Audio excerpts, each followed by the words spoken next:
Hello, we are the Dice Jailers. Welcome back. That was our new amazing intro music. Thank you, Jordan. And yeah, session 50 we are at. Holy snot. It feels like just yesterday. Kind of. Yeah, this is our 50th session, and snot can be holy. You gotta poke it with a toothpick. I, I don't know what I'm on about. That's all right. I don't Well know either, man. oiled machine. Big thanks to Sirenscape for the music you'll be hearing during this. They are a phenomenal way to use it, and you get to use their great sounds royalty free. And boy, do we love that! Otherwise, our friends, Save the D8 podcast, No Latency, The Ugly Radio, Anti Heroes Anonymous.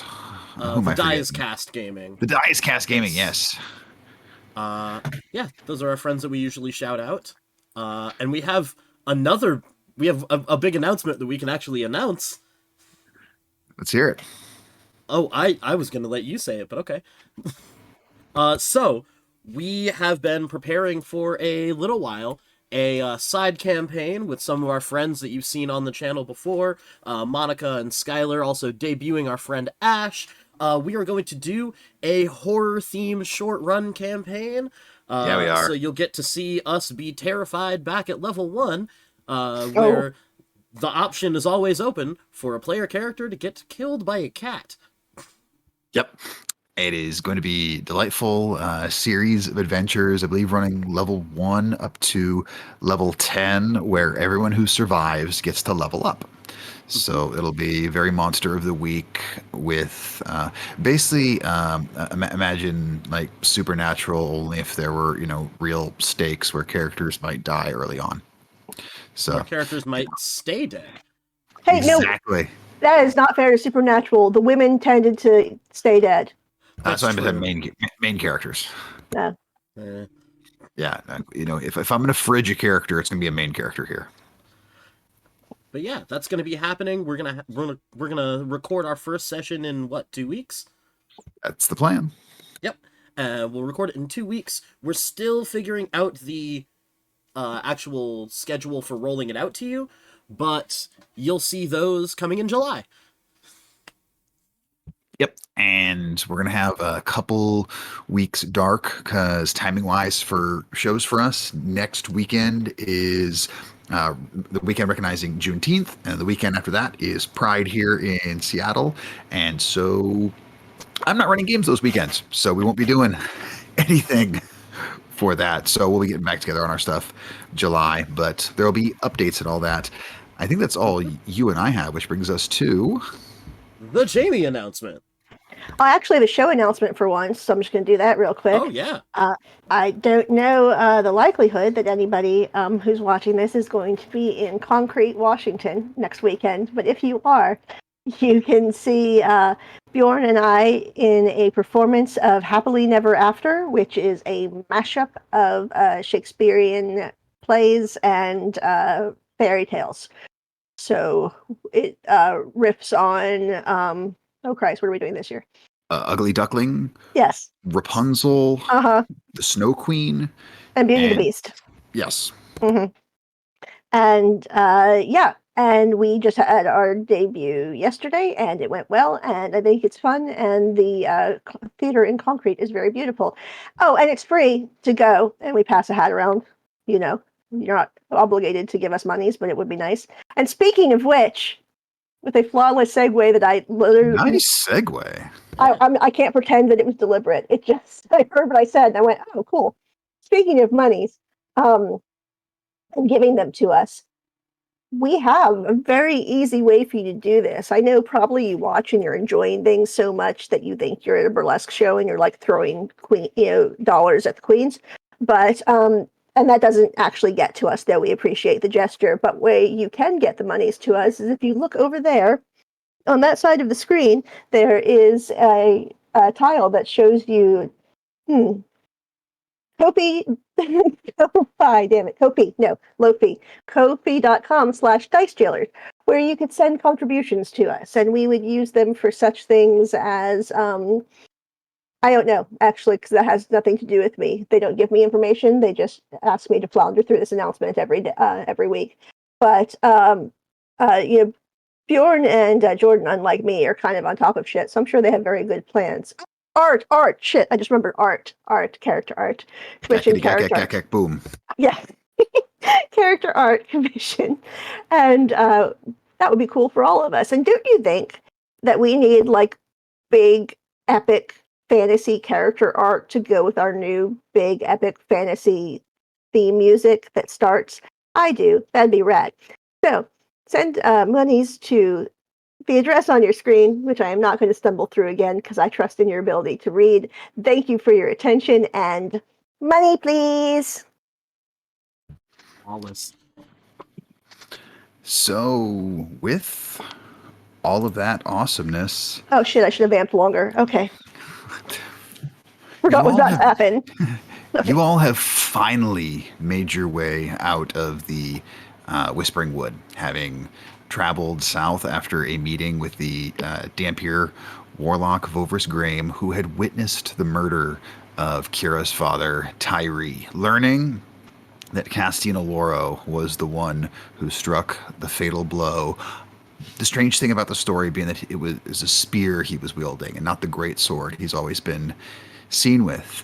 The short sword that Kira was cursed by so long ago, that was finally destroyed. You had the Coven of the World Tree brew it into a tincture.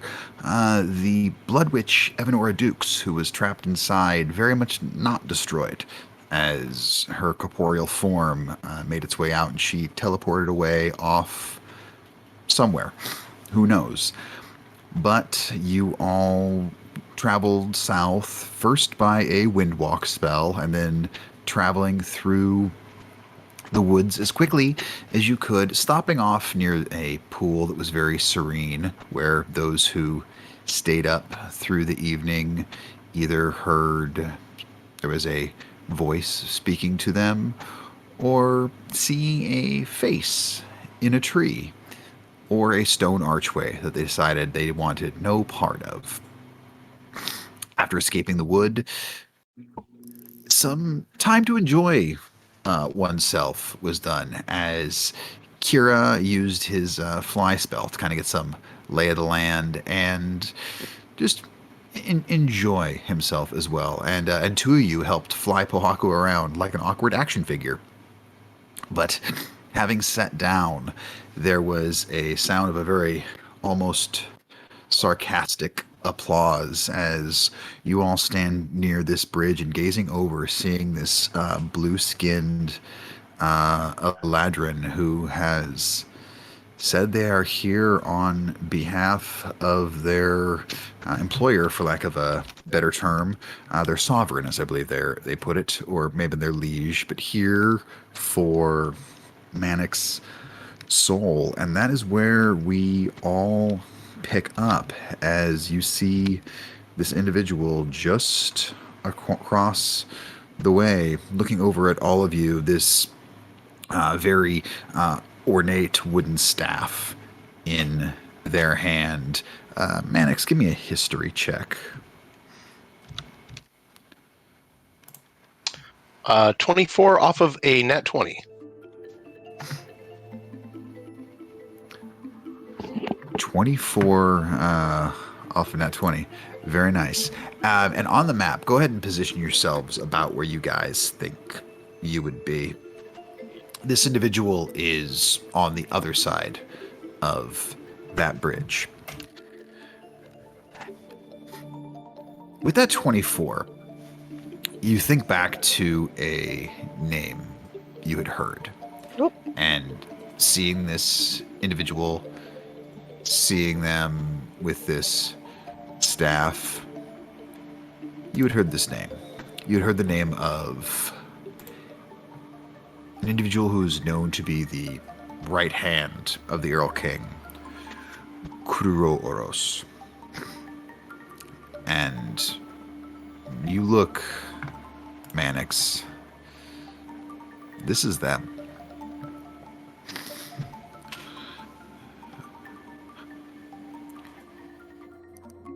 They look to you all. I do wonder if, well, You might be more polite than you were with the previous emissary who was sent to speak with you all, as the saying is they did not return, and I can only imagine what foul things they received from you all. I hope you'll be far more understanding and you will simply come with me before things have to get unsavory.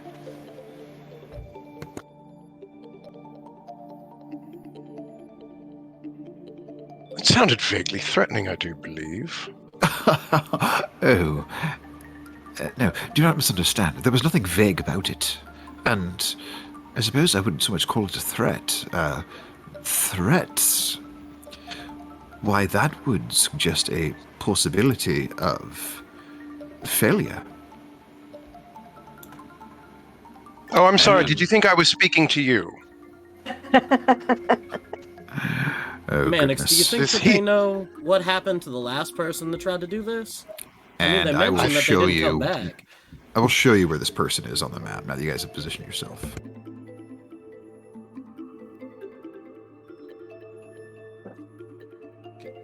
Okay. Okay.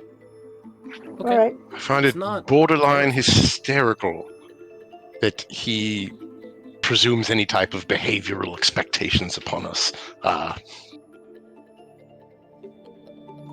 God, why are you drawing lines? I gotta know. I gotta know how far things are. No reason. Just. I'm sure this parlay is going to go fine. I mean, if he's more than 40 feet away, I have to shout, which might strain my vocal. You know, Yeah, these are things that Pohaku has to be careful with. Right, that's yeah. fair. Talk from the diaphragm. From the diaphragm. It's easier. Vocal professional Pohaku trying to just preserve his voice for future commercials. Yes. I will make this simple as possible so that we will know whether or not you've chosen violence.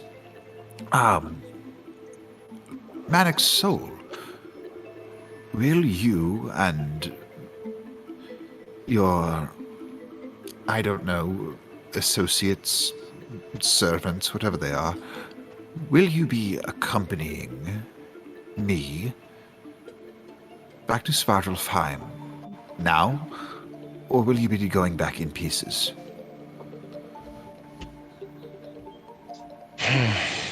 Three. Two. Well, it's nice of you to tell us how high you can count. That's just simply marvelous of you. One. Lightning bolt. Roll for initiative as I make a dexterity saving throw. Oh, fuck me. Kira was given a countdown. He's an adult now. No one does that to him.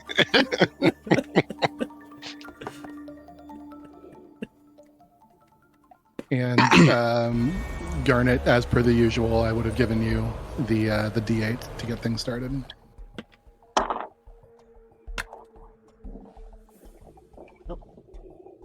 These pretty dice don't fit into any of my towers.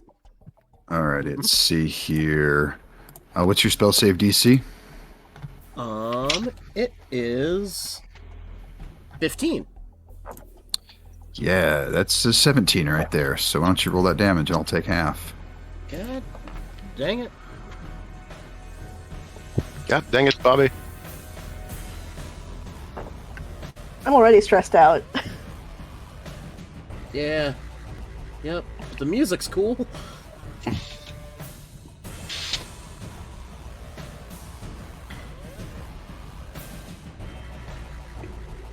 Come on, digital dice roll. I know, always the extra tension sometimes with those dice. I feel like Trent Reznor is going to personally come kick our ass. I know, right? And You think sorry if I missed. I get to meet her. Utmost respect for him as a musician. I'm pretty sure I could take him. You'd have Sorry to if I first. You missed have this, to. Bjorn. Yeah, Oh. yeah, go ahead.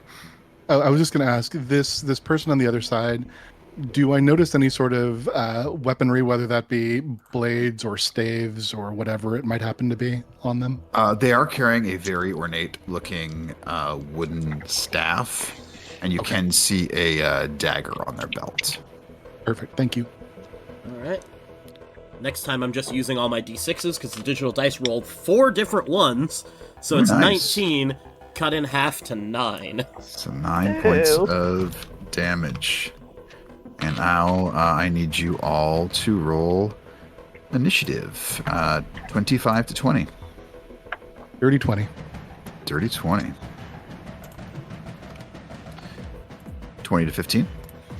18. Did I hear 2 18s right there?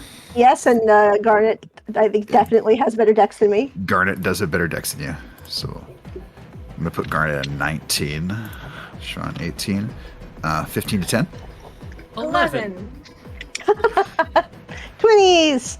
Hero's got the higher dex there. Definitely. All right, Mannix, what'd you get? 2. Wowzers. Alrighty, so with all of that, let me get my stats up here. Oh my god, I'm so nervous. Yeah.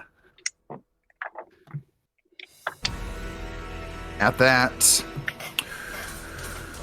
Kruoros goes first. How do you say his name? Sorry. Or spell, rather. It's Cruoros. Oh, I was so close. I was not. Yeah, it's one of those elvish names with way too many vowels that is somewhat difficult to say. So, yeah, and my preferred music track, if it doesn't work this time, I'm going with the other one, but it keeps cutting out early. There we go.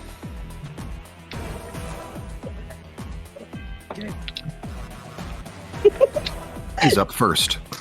Of course he is.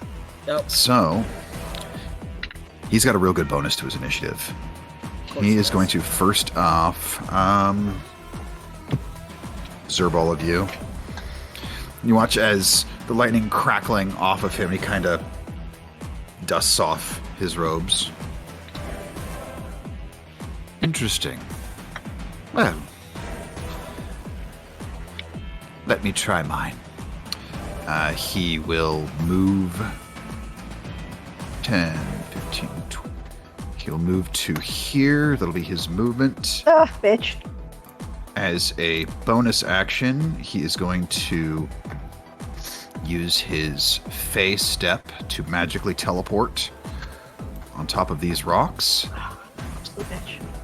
And then you will Dang. watch as he raises his hand upward and touches a finger to his forehead. And then as he brings his finger away, this long string of light comes off of his fingers and begins to circle about them. And you watch as the light becomes a halo, and the halo flashes and expands further out. And you can now see there are these 7 motes of light Oh, swirling above his head.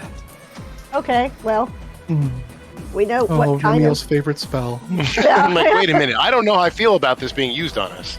Yeah, I mean, that's not love true. I know this exactly spell. how I feel about it. tell me about it. Yep. Yep. Also, this is real bad, guys. Yeah. Uh-huh. So I will give him his little halo, and that'll be the end of his turn. That brings it to Pohaku Kahu. Okay. Let me see here. I'm going to... Let's see, he's 90 feet there. Check in range on a couple of things here. So that would get me... Okay. All right. I'm going to do something really, really cool. I just don't know what it is yet. I had an idea, and then he moved too far away. So instead, I will... What did I say that was? 90 feet? Yeah. Okay. So then I I'm going to move up just a little bit here. 5, 10, 15, 20. Oh, pardon. Blade Song is a bonus action, so I start dancing. Yeah. And then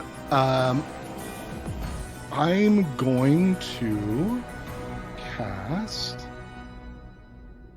Okay, so that's 70 now. I'm going to cast. Range is 90 feet. I'm going to cast Summon Fae and Summon Basil over there.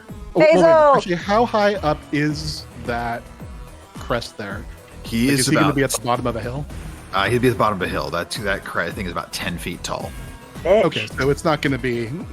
It's not going to like he doesn't need to like fly up to that, right? He'll be able to- It's extremely steep. He's sitting on the kind of that part. It's extremely steep. So getting up it's definitely an athletics check to get up it because it's enough of a grade alright. that you do have to climb. Okay. In that case, let's not mess with it. I'll just go ahead and summon him right next to him, and we'll just put him up on top of the hill there. Love it. And with that, that is bonus action. Still got some movement left. And then, yeah, as Basil pops up, I'm just going to tell him, hey, if this guy does anything stupid, will you just knock the shit out of him? So yeah, that will be Basil's order. All right, and I have Basil up there saved for you. I know he's not medium size, but it's easier to move around to full size. Yep, totally, thing. totally fine. Cool. That resolves the turn for Pohaku. After that, Garnet, you are up. Siobhan Finnegan, you're on deck. Okay.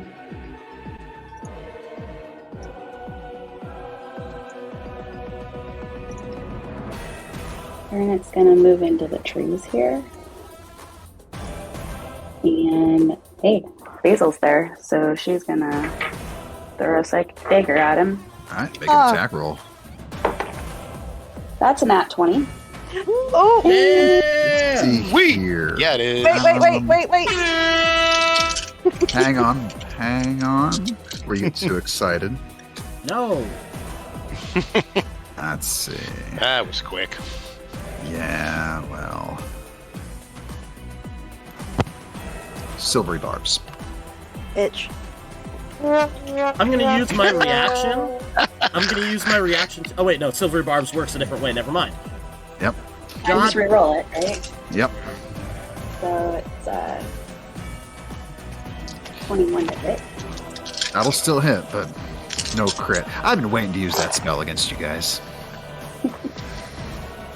Sorry, guys, didn't prepare that today. It didn't prepare counter spell. 19 points of damage. 19 points of psychic damage, and Garnet, you can see that this Eladrin, their focus is very much on Basil, and you get in position, you know you have perfect shot, and then sort of an instant before you throw it, possibly due to the dilation of time between the Fae and this realm, with just these supernatural senses, looks in your direction, not enough to make it that they're not going to get hit by this thing, but yeah. And you said 19 points. I did. Definitely a solid hit as your psychic dagger flies out nails them. Nice shot. Anything else for your turn? Yeah, bonus action hide. Alrighty, give me a stealth check. That is only a 17. Should I add my D8? You definitely feel like you should. Okay, 23. 23. You feel well hidden from his sight as this tree. Like you kind of find sort of a spot up in it where you're kind of able to get a real good spot out of sight. That'd be Garnet's turn. Then Siobhan, you are up with Kira on deck. All right. Siobhan, So we talked about a thing in the past. If Siobhan would like to do something very, very cool, she could choose to go after Kira. all right. But that is up to you. Yeah, I'll let you can go after Kira this round. You would have your normal initiative order next round. All right. In that case, Kira's gonna pat Siobhan on the shoulder. Fuck him up. And I'm gonna cast a 4th level fly on the two of us. And so now, Kira and Siobhan, you feel you both, your feet leave the ground. You now have was it a fly speed? Is it of 60? 60. Yep. So yeah, that is Kira's action. You both have a fly speed of 60. Yep. And then I'm gonna use my movement to just...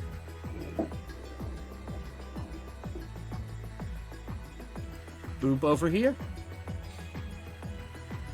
And Umbani would come with me. And that's Kira's turn.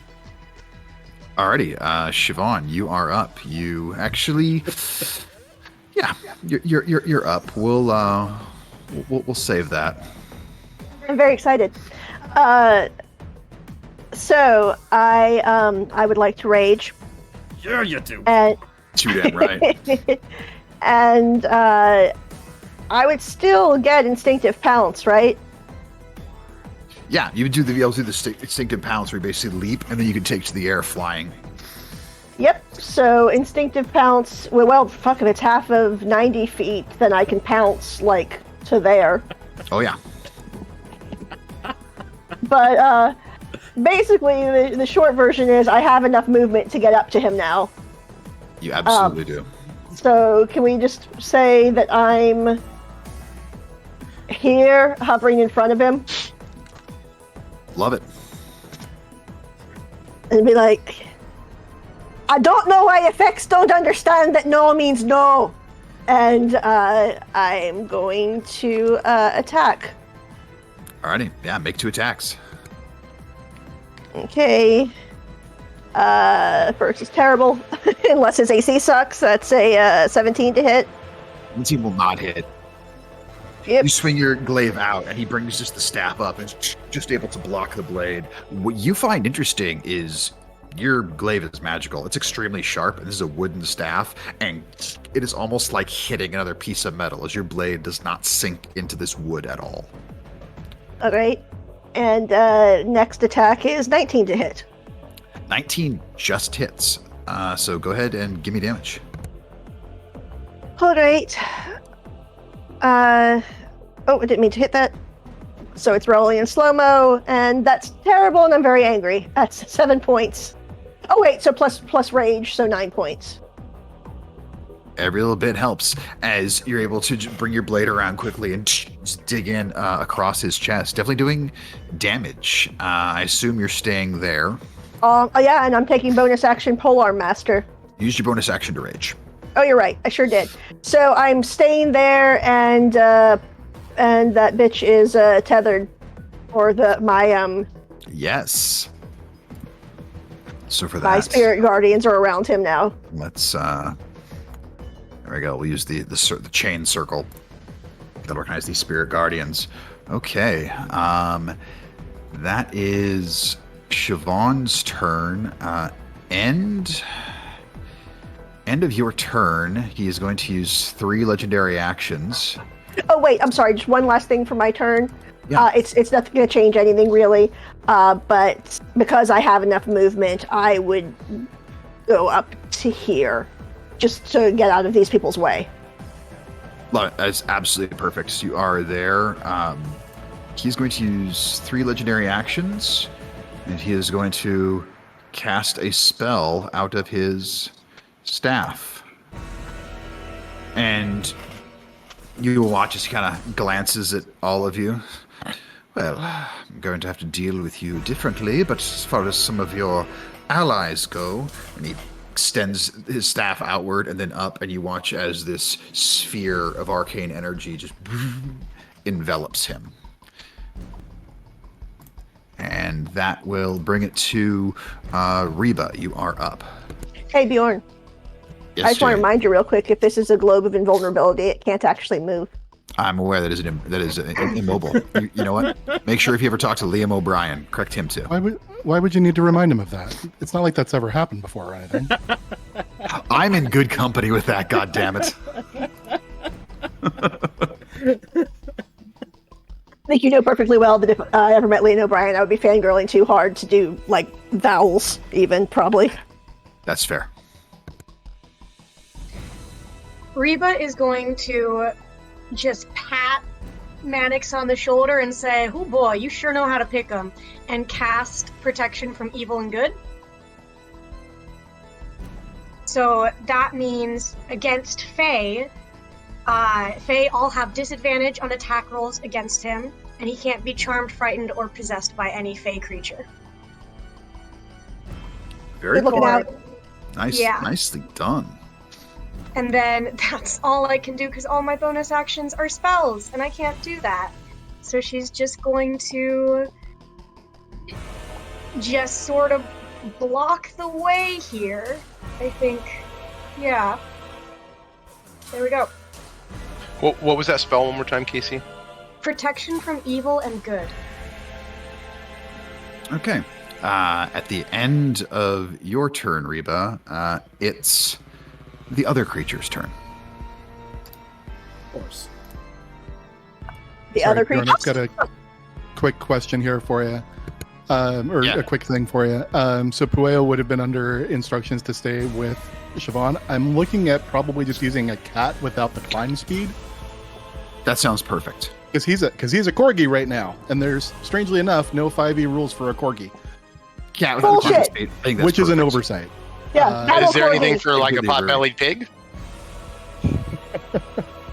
I did not check for potbelly pig. I would doubt it, but you know. So he has a total, if he uses his dash, of 80. So he can wow. get Love to it. there. Cool. Would he be able? I guess maybe he could. Would he be able to get to this one as well? I'd say acrobatics check. Acrobatics. Okay. Sure, it's a kitty. So I'm trying to move him. Here we go. So he's there. Acrobatics of a cat. Let's find out what that is. Looks like it's just a. I'd say I would say straight roll. So Yeah, roll Yeah, a no. d20. I'll say +4. okay. So that's actually then 2 more. So 19. 19. Yay. Great, no problem. So he'll be there next to Siobhan as he scampers up with those tiny little legs. Good boy.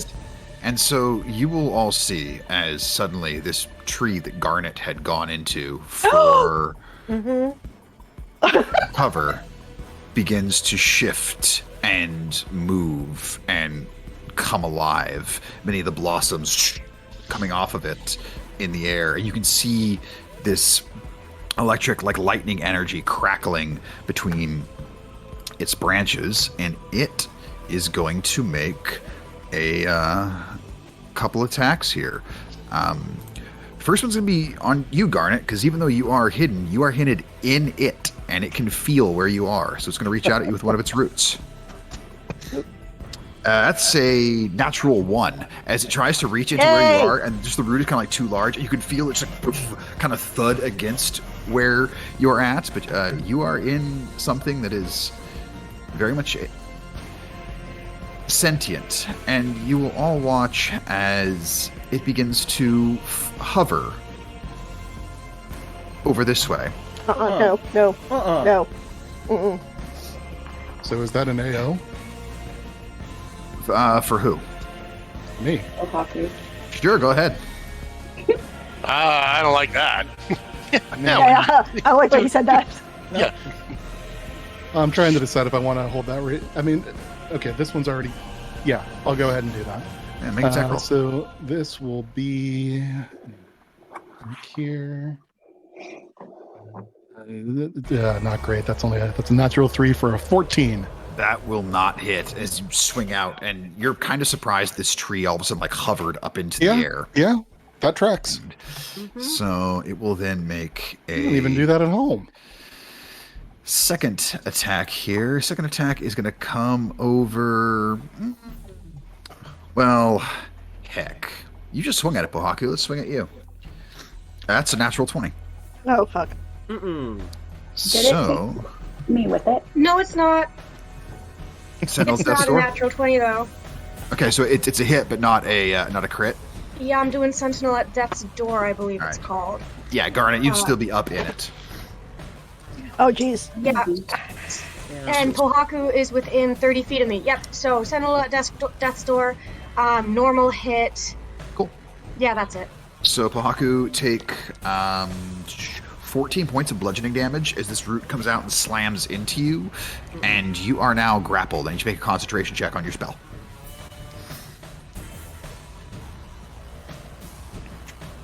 That is 24. You are fine. Your spell is concentrated on. It's going to do one more thing. I just need to get enough d8s here. If I'm grappled, Oh, I love You are that. grappled. You don't need all them d8s. I sure do. I've been saving them.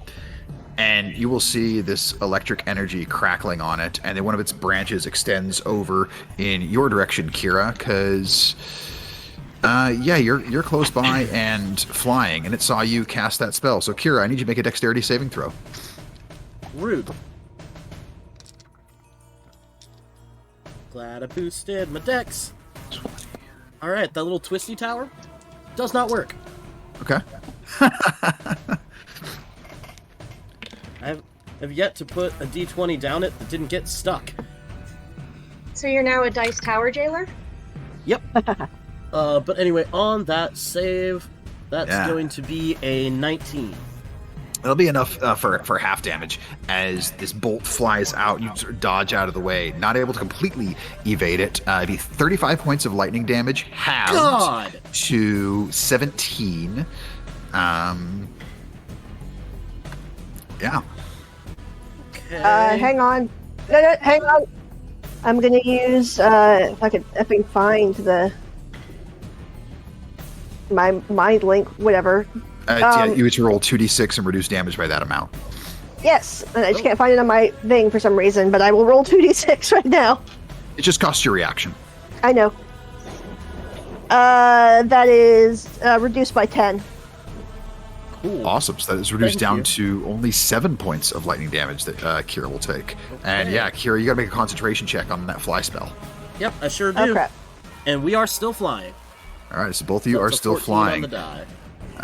That will end the turn of the Shard of Yggdrasil, and Manic Soul, Awesome. you're up. Cool name. All right. Well, Terrifying. yeah, super cool, super awesome. Mannix just glowers at the blue-skinned fella, and mutters something under his breath, and then says, "Crude aroma."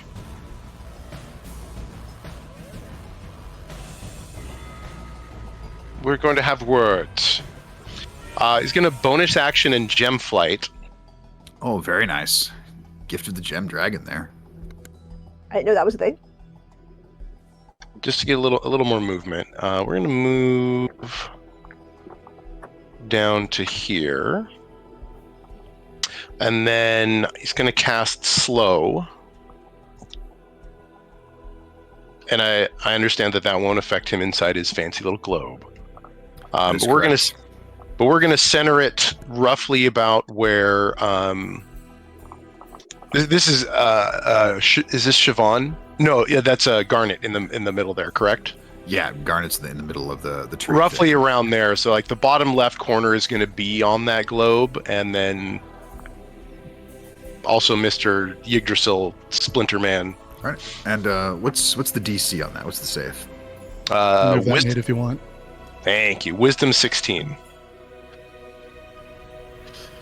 That will be a natural 17 for the Shard of Yggdrasil to resist it. And yeah, with the globe of invulnerability up, your slow will not pierce that. But it's gonna hit. Looks like it's gonna hit. Oh, what's his name? He gets to choose his target. Oh, never Yeah, mind. it's only those two opposing critters, correct? Correct. Yeah. Slow. You get to choose what it affects. Yeah. Oh my god! If it hits the Shard of Yggdrasil, we will literally have the cherry blossoms falling in slow motion that I was talking about. Yeah.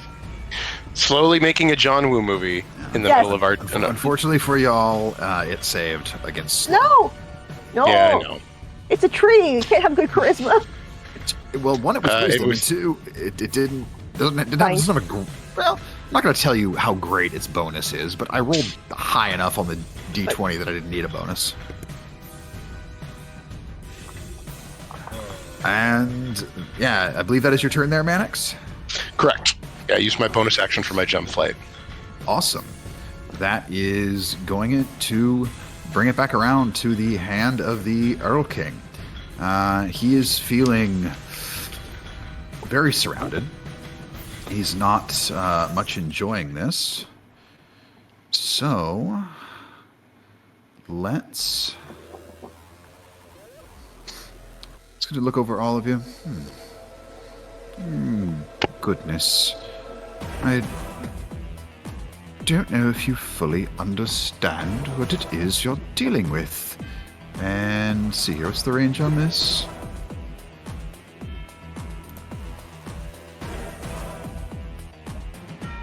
Can't reach you, can't reach you, can't reach you, can't see you.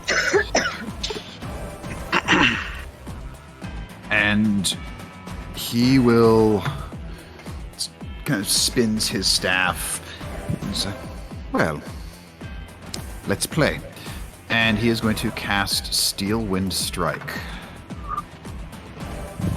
And this is going to be attacks against up to 5. So we're going to attack Disadvantage about everyone but me. everything but you. That's right.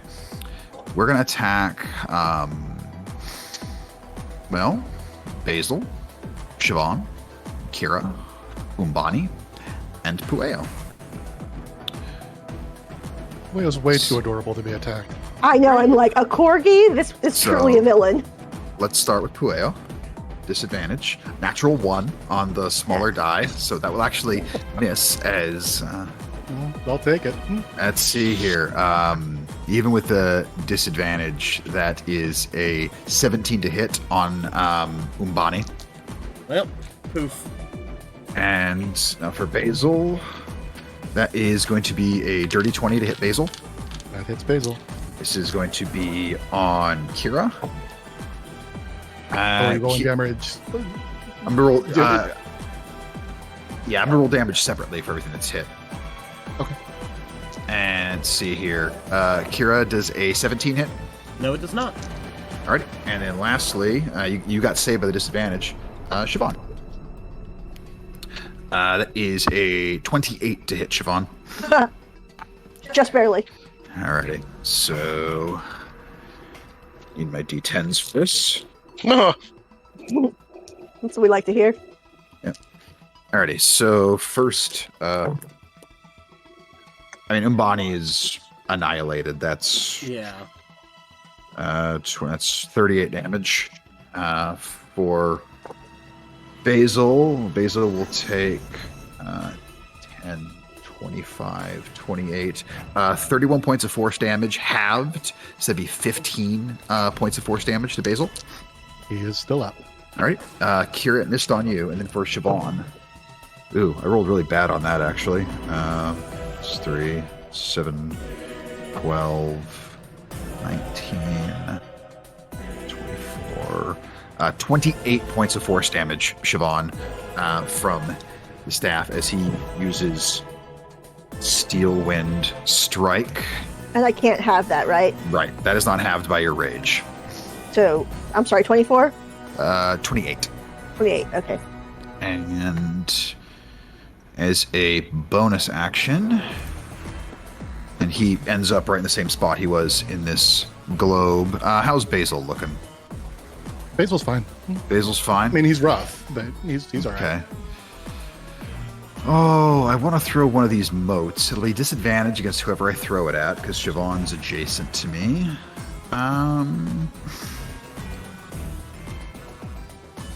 I mean, any sort of a ranged attack would already be. Yeah, it's a disadvantage no matter Yeah. what. So let's throw one of these. And everything had resistance when it got hit, right? Yes, yeah, I was doing all the halving. And yeah, let's throw one of these Crown of Stars motes. Let's just throw it at Reba, because you're protecting people against the Fae, Reba. That is a 26 to hit, Reba. I love that spell. I hate that spell.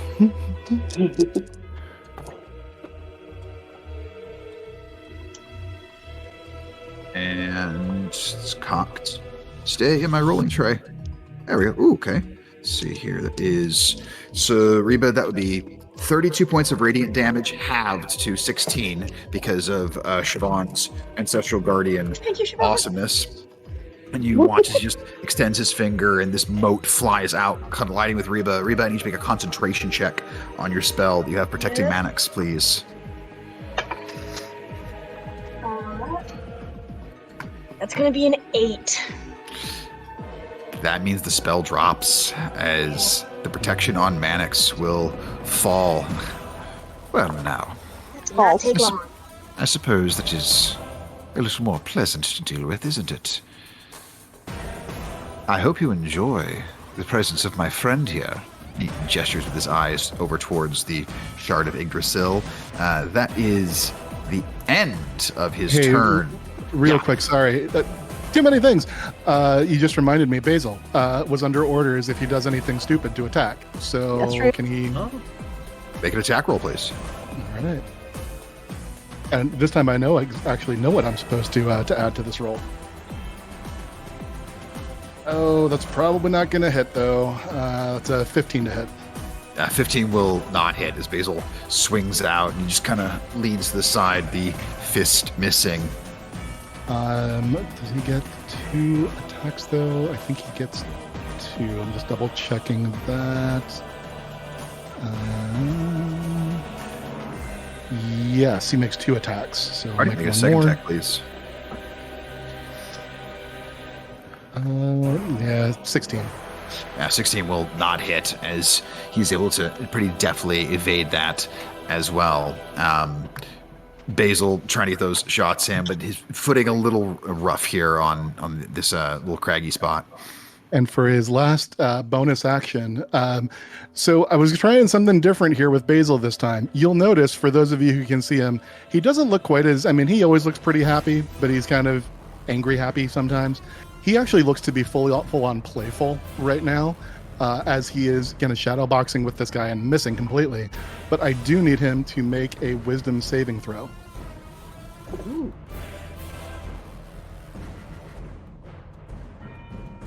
Dirty 20. Okay, Fuck. yeah, he's fine. He's good at those. All right, that brings it to your actual turn, Pohaku. What do you want to do? Okay. I will do stuff. What am I going to do? Well, I'm grappled, so I can't move at the moment. Now, I'm assuming...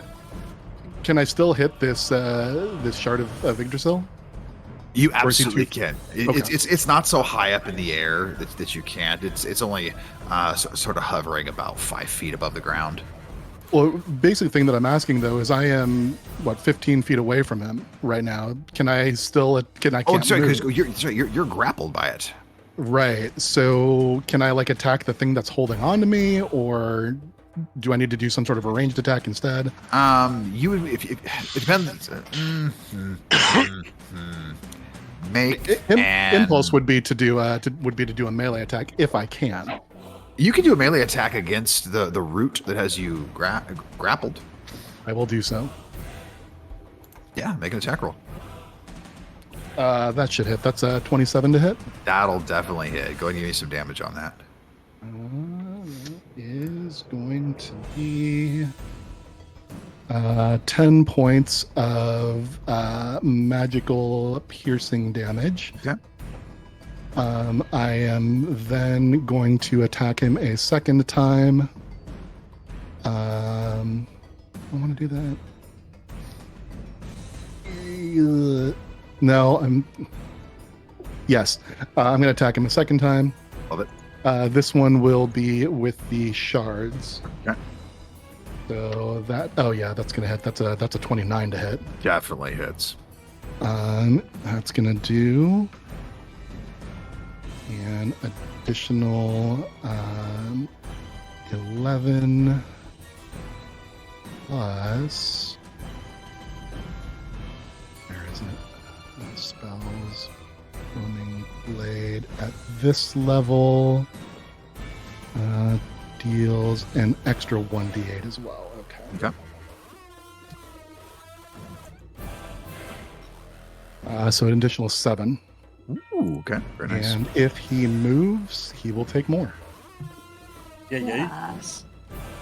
You notice as you stab your dagger into this, you feel like even though it's magical, it doesn't do quite as much damage as you feel like it should. You kind of feel like just this hard bark and sort of the way that it splits apart, that piercing it is not the most efficient way to try and harm it.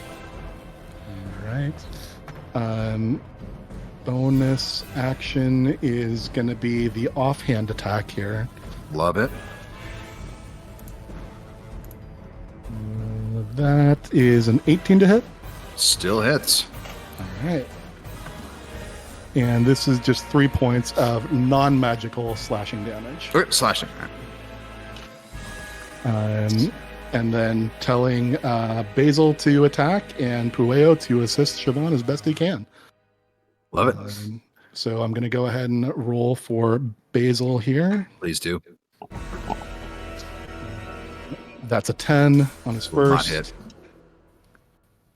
That might hit. 19 on his second attack. 19 just hits. And as it's about, yeah, you know what? Shield. Okay. And then for his bonus action, wisdom saving throw. Have advantage, but I didn't need it. It's a 24. Yeah. That is it for me. Okay. End of your turn. He is going to use all 3 of his legendary actions and looks over all of you. Well, perhaps you will be more willing to parley if a bit of the fight is taken out of you. And he will hold his staff to the sky, and this massive bolt of lightning comes down, hitting the staff, and he flings it outward. You watch as, see here, how many people can this hit? And yeah. Well, because of the range on it, so we'll get Bonnie off there. He's gone. This bolt comes down, and he just flicks it right into you, Siobhan, and then it breaks off, hitting Pueo, Basil, and Kira, as he's going to cast Chain lightning. Damn it. Of course. As yeah, that's a good spell. I need all of you to make dexterity saving throws, please. Okay. I assume this is an effect I can see. Yes. Come on, higher dex. That's an 18. 21 for Pueo. Oh no. And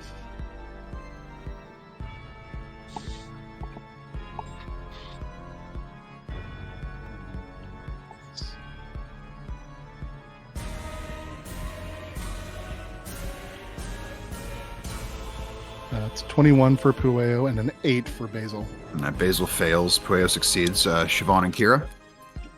I got 17. Would you say you got Kira? 18. 18, you succeed. Siobhan, you just fail. Balls. So let's see here. Is going to be let's see here. 8 and 8 things here. 20, 30, Oh dear. 40. Basil is gone. That is going to be 48 points of lightning damage to Siobhan and Basil, and then 24 points to... Actually, and then it's 12. Yes, because of Siobhan's resistance she gives you, so you will only would take... that be halved again because I am also resistant to lightning damage, or Yes, it would. So it's only 6 for you. 6? But yeah, that will be his spell there that he casts. How you looking there, Siobhan? Bad. As if I was in single digits, you would say. Alrighty. That came after Pohaku's turn. Garnet, you are up. If he'd succeeded, Basil would have survived that.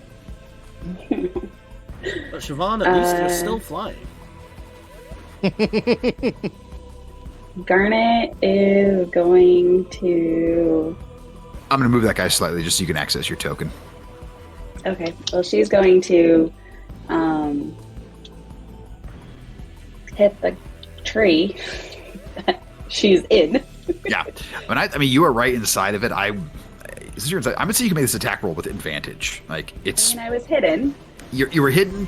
You're inside of it. Like, it knows you're there, but you're inside of it. I kind of feel like that would give you advantage. I appreciate that. This is going to have to be with the court dagger, but that is a magical item. Oh, that's not good. 19 to hit. Oh yeah, that'll hit, and obviously, like, you can use sneak attack because that was all that good stuff.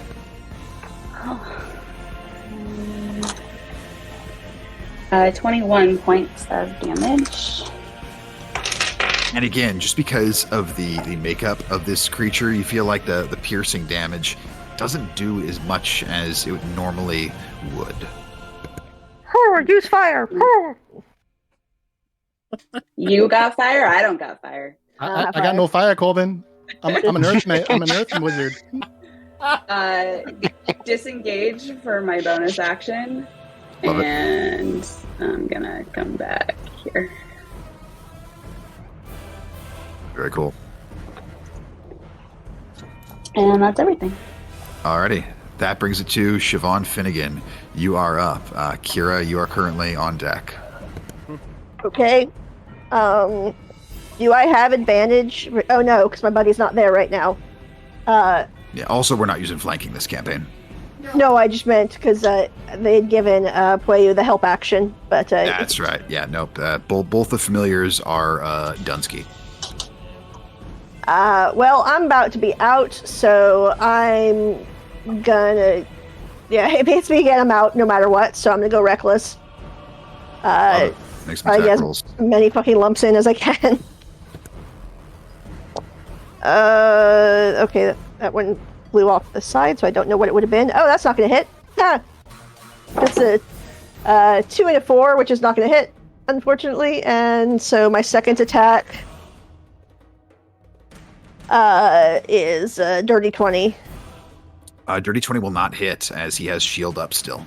Oh no! Oh well, and I'm bonus action polearm master.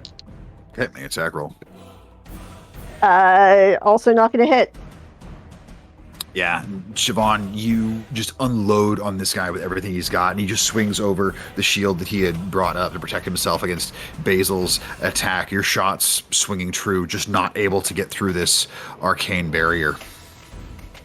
That's infuriating. That's it. That's it for me.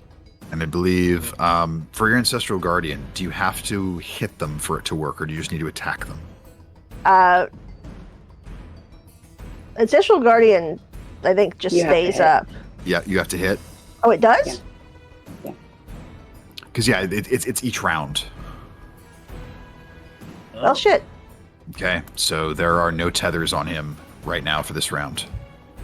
So my rage doesn't drop because I just have to The attack. rage does not drop. You are still raging. It's just that piece is... Oh, wait. I'm sorry. I just realized I have inspiration that I haven't used. May I re-roll one of my attacks? Absolutely, you may. And that's just one die, I assume. You were recklessing. Yeah. I would allow you to use it with the reckless attack advantage, like whole thing. Okay. Oh, nope. I just can't fucking roll high enough. It was worth a try. Yeah. But yeah, you are unable to land it. The combination of the damage you've taken and just hit this powerful arcane field, not able to get through. And my dice not rolling higher than 10 on it. Sure. Kira, you are up. Reba, you're on deck. All right. So what I'm gonna do is gonna fly right up to him, and fun thing about being a spellcaster, you really know how to beat him.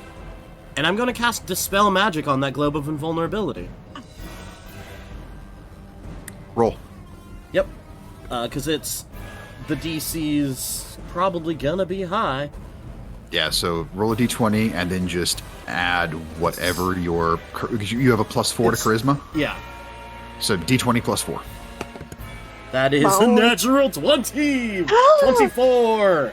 What does your dispel magic look like? I imagine... That's what it sounds like. Sorry. I think just being the dick that Kira wants to be today, it's truly... It becomes the globe of invulnerability. It's just a little point of light on the tip of his finger that just... So you guys watch as Kira flies out and just full on Sistine Chapel creation of man touches this globe of vulnerability, and you watch as it goes back around Kuroros, and as it explodes into a million little particles of light, you can see that there's this kind of pulse glow that comes off of the staff. I will allow anybody who's able to cast a spell to make an Arcana check.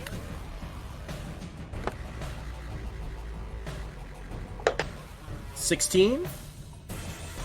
Yeah, 6. Say DC on this is 12. So anybody who rolls a 12 or higher would realize he cast that spell through that staff, as in the staff was the source of it. So just the thing you would pick up about that. But yeah, Globe of Vulnerability is gone. Is it cool Man, I wish if I did before my turn. Is it cool if I quicken spelled that? I got no Be problem with able that. to- Okay, cool. I just didn't mention it before. My bad. And then with my... So that was my bonus action. With my action, I'm going to Frostbound Blade and attack him. All right, make an attack roll. Alright. That is a 27 to hit.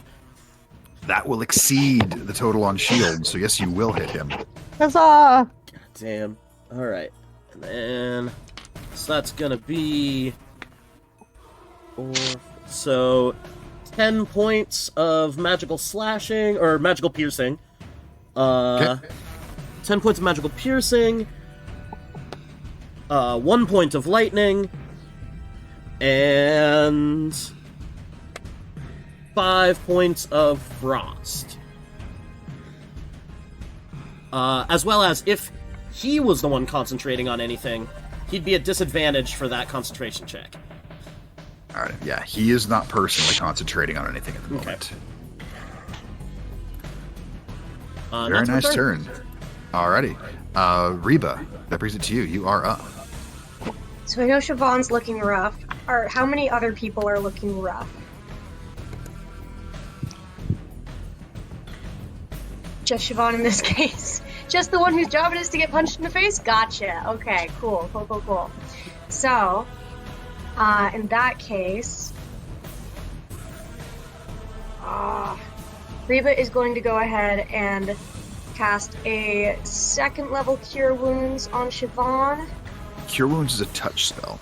Oh, yes. Reba is going to approach Siobhan if she can. Where is Siobhan? I'm over here on Strong's on the. the left side of the map. On the left side? Ooh. Yeah, I'm I too am far over away. here. You are too far away. Okay.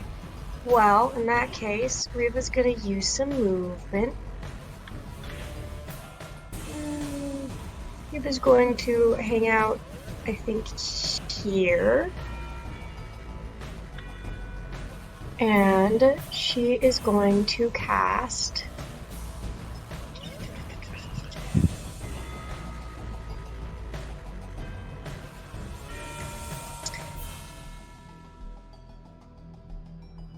Reba's going to cast Mass Healing Word.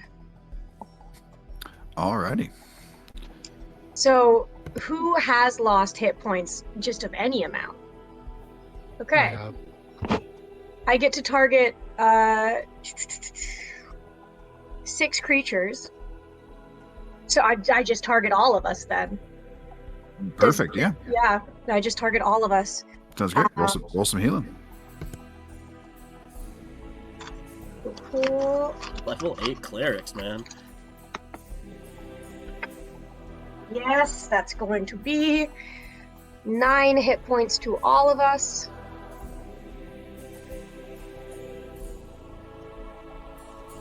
Yep, and that's all I can do. I don't have any bonus actions I can use for this. Alrighty. So that will bring it to the Shard of Yggdrasil here. It's got you grappled, Pohaku. It's going to leave you where you're at as the root will sort of extend as it moves. So it's going to take an additional amount of slashing damage from the shards. Yeah. Yeah. So that's going to be how much here? 2d8.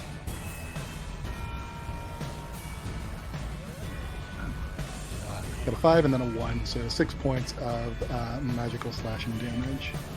Alrighty. It is going to make some attack rolls here. First, we're going to have an attack on Kira. Kira, that's a 21 to hit. 21. Shield. Okay. And it's going to do another one. You're up in Corollus's face as well. That is another 21 to hit, so it still won't hit because of the shield. So these two roots come down, just boom, boom, against your magical shield there. And you will watch as another lightning discharge is going to come off of this tree. Reba, I would like you to make a dexterity saving throw, please. My favorite. Yep. How's a 9? 9 is great for me because you take full damage. Mm. So go ahead and take, let's see here, 15, 20, 30. You take 40 points of lightning damage as this bolt streaks out and it actually collides with Reba. Not ideal. Depends who you ask, but the tree and the wizard thinks that worked out just ducky. I see why you weren't a fan. Manic Soul, you are up. Alrighty.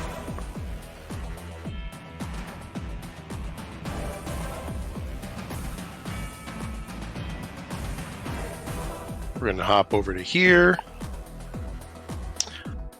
And it seems well in hand there. We're going to take a couple of Eldritch Blasts at Mr. Yggdrasil. All right, make some attack rolls. 16. That definitely hits. Give me damage, please.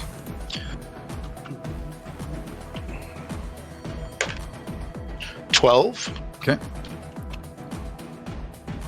And the second is a 26. Definite hit. You can roll damage on that, too.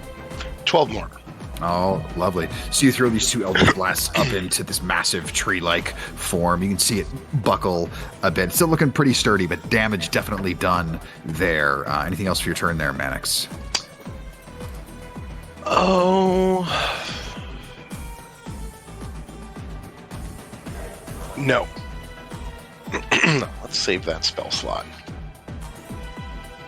All right, spell slot being saved. That will bring it back to the top of the order. Kuroros is up. He doesn't have a global vulnerability around anymore. He's got a bunch of you in his face. And doesn't love this whole being surrounded crap. So let's do a few things. Looks at you, Kira. You've been quite sturdy against a lot of this magics. Interesting. Well, let's see how this works for you. And Do it. he will... What's that? Do it. All right. He will hold the ash branch staff in front of himself, and you watch as this icy cone appears, enveloping you, and I need you to make a Constitution saving throw, please. Okay. It's at advantage because it's a spell that's cast within 5 feet of me. There you go. And that is 12 on the die at least. So that's a 15 to save. 15 will not save. He will take I will 29 use my points of- inspiration. Cool. And that bumps it up to a 17. Still not enough. Dang. 29 points of cold damage will hit you Wait. there, Kira. I'm Ow, gonna use my spirit shield to reduce that by 7. And it's cut in half because I'm also resistant to cold damage. That's right. Ah, The Nimbus brand, baby! It's a pretty nifty weapon, isn't it? Yeah, it's pretty great. I don't know why you gave me something that good, but it's mine now. Yeah. If you think you're getting a better sword for the rest of the game, No, absolutely probably not. How much did you reduce that by, Siobhan? 7 points. Oh, 7. Seven? Yeah, 7. So that... I mean, if you want it to be 10. No, I don't. So 22 instead of the 29. Yeah. So it was 29, got reduced to 22, and then you would reduce it again to 11. Well, because... Oh, no, Do we wait. have- So the do 29 we would be have the reduced whole to thing first, or- 14, yeah. and then it'd be reduced. So you would take 7 points total from it. Yeah. Today, it's my job to get hit in the face. I mean, it's about to be, because I'm about to be KO'd. No, you won't. I got you. Hey, the turn order. Yeah, unfortunately, I don't have the things in there right now. I'll work on getting that in on your guys' rounds, but Okay. see, he still has a bonus action, and really, man, he is not liking, he doesn't like Siobhan or Kira very much right now. And it's like, lightning doesn't seem to bother you. The cold doesn't seem to bother you. And he snaps his fingers. Catch. And one of the motes will come flying down at you. This is at disadvantage. Yep. Does a 29 hit? Fuck. Yeah! So, nothing to reduce this. It is 21, 28, to be 34 points of radiant damage as the moat Damn. comes crashing down at Kira. Well, I'm unconscious and we're no longer flying. How high in the air were you, Kira? I was only Oh, getting... you were just- I used the you- flight to get to him, so... Okay, cool. So you were just right on there. That's Yeah. That's good. That could have been It's- extra bad. Yeah, I was going to say same, because it wouldn't. Now, for Siobhan, it would make no sense for you to be anywhere but flat-footed. So, yeah. That will bring it to Pohaku Kahu. Okay. Am I still grappled, or this thing is still holding on to me? It's still holding on to you. What a dick. It's not. I don't suppose it's dragging me along with him. Its route is very taut right now. You get the feeling that it moves anymore, you're going to get dragged along. All right. Well, shit. Uh, There you go. Turn order should be showing up for you guys now. Yep, Yep. thank you.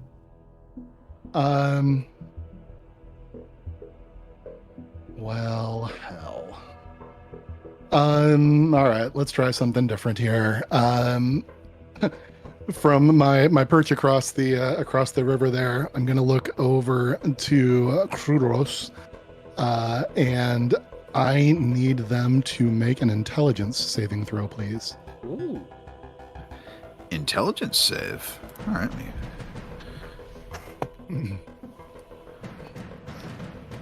So, see, my higher one is a 25. Okay, so let me see here. Field save on a successful takes half as much damage.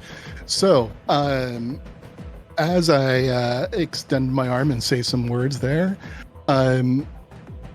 these mushrooms start appearing just from the ground underneath them, and kind of explode their spores up in his face, and he's feeling he's feeling something here, but resists it, so does not get the full effects of the modified mind whip, and just is going to take, let's see here, No, not. Why didn't it roll all 3? Sorry. Let's see. Oh, that's the wrong die entirely. Why did it not get? Anyway, sorry. It's always the way. It's always the way when you're like, I'm gonna roll this thing. Why 6, am I 9, 15. So half of 15. 7 points. 7 points. Psychic damage. Psychic damage. Most rude. Agreed. I got your chicken rude. You're the one who started Um, being rude in the first place. And then I don't think I've got much in the way of bonus actions right now since I didn't attack. Yeah, shit, I can't do much here because I didn't attack. Yeah, it's gonna end my turn. Alrighty, is the end of your turn. Garnet, you are up. Siobhan Finnegan is on deck. What do you got, Garnet? Garnet's gonna move up a little bit. Oops. Soon as I measure here. Nice. Just gonna move up 5 feet and throw some psychic daggers at this dude. Alrighty, make some attack rolls. That is 26 to hit. 26 will hit. I can't block that even with shield. Yeah, roll some damage. That was a 19. Thank God you're a badass. Who rolls 1s and 2s on her dice. No. 14 points of damage. 14 points of damage as the psychic dagger hits. Like definitely some damage done. He'd not seem to be a fan of that. Okay. And she's just gonna throw another one because she's mad at him. A dirty 20. Dirty 20. Yeah, you know what? I'm not gonna burn a reaction on that one. Go ahead and do damage. Alright. So that is still a D6 on that one, I think. Yes. That was 8. Rolled low on that one. Nice. So yeah, the second one hitting as well. Definitely some damage being done as he's starting to show some wear and tear here. He doesn't look overly concerned, but definitely looks hurt. And yeah, that'll bring it to Siobhan. Kira, you're on deck. Okay. I'm going reckless again because now I'm big bad. Make some Okay. attack rolls. All right. I should. If sorry, I'm just gonna talk to my dice real quick. If you guys betray me again, you are getting benched. Oh. Got a new one for you. Got a new dice jail printed up for you. Okay. Okay. That is a 17.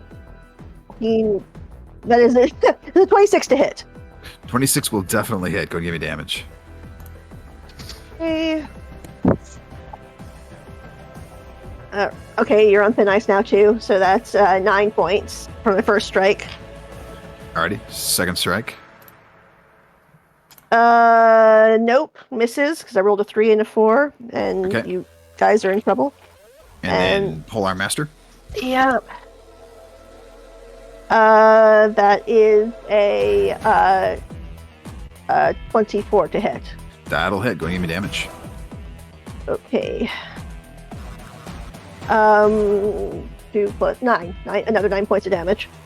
Nice. So the first slash hits, he dodges the second one, and then his head comes back into view.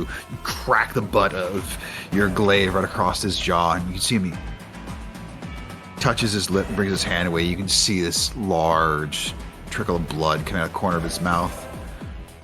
Don't believe anyone's ever made me bleed before. Yeah, enjoy it while you can. Just goes to show you're a heartless prick. Let's see here. He didn't like that. End of his turn. Siobhan, I need you to make an intelligence saving throw, please. Oh dear. If he thinks I'm bad at those, then he's right.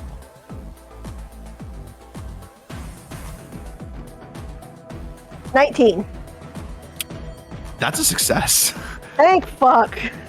So you will only take You'll take half damage as he attempts to attack your mind using Mind Sliver. He rolled 7 on the damage, which will be reduced to 3, but you are resistant to psychic damage, which reduces it to 1.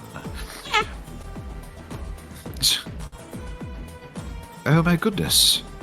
You're not human. That is the use of that legendary action. Kira, I need a death saving throw, please. Yep. It's an 18, which is a success, but it's not what I wanted. No. That is one success. End of your turn, he is going to use another legendary action. This he keeps looking at you, Siobhan. Well, let's see if you like this any better. And he is going to cast Magic Missile on you. Shit. Ignore that roll. I don't know why I'd only rolled the 1d4 because I like to do the multiple dice. So you will take 12 points of force damage as these 3 motes of force collide with your body. And I just keep glaring at him. I just kind of like take him, like. Make an intimidation check. You can use strength as your modifier. Okay. That's not a good. Unfortunately. Yeah, it's only an 8. Okay, it's all good. Reba, it is your turn. I'm glaring, but I'm also heavily bleeding. Fair, very fair. What you got, Reba? All right. Okay, obviously I need to heal people, but how's the tree looking? Out of curiosity. It's taking some damage. It's taking a little bit of damage, but yeah, you don't think it's looking bad. It's taking a little bit of damage, but it's Yeah, not like looking bad. it hasn't been hit a ton, and mostly, but what it's been hit by is piercing damage, which it is resistant to. That is so frustrating, and I really just want to clear the fucking battlefield. So what I'm gonna do is I'm going to go up to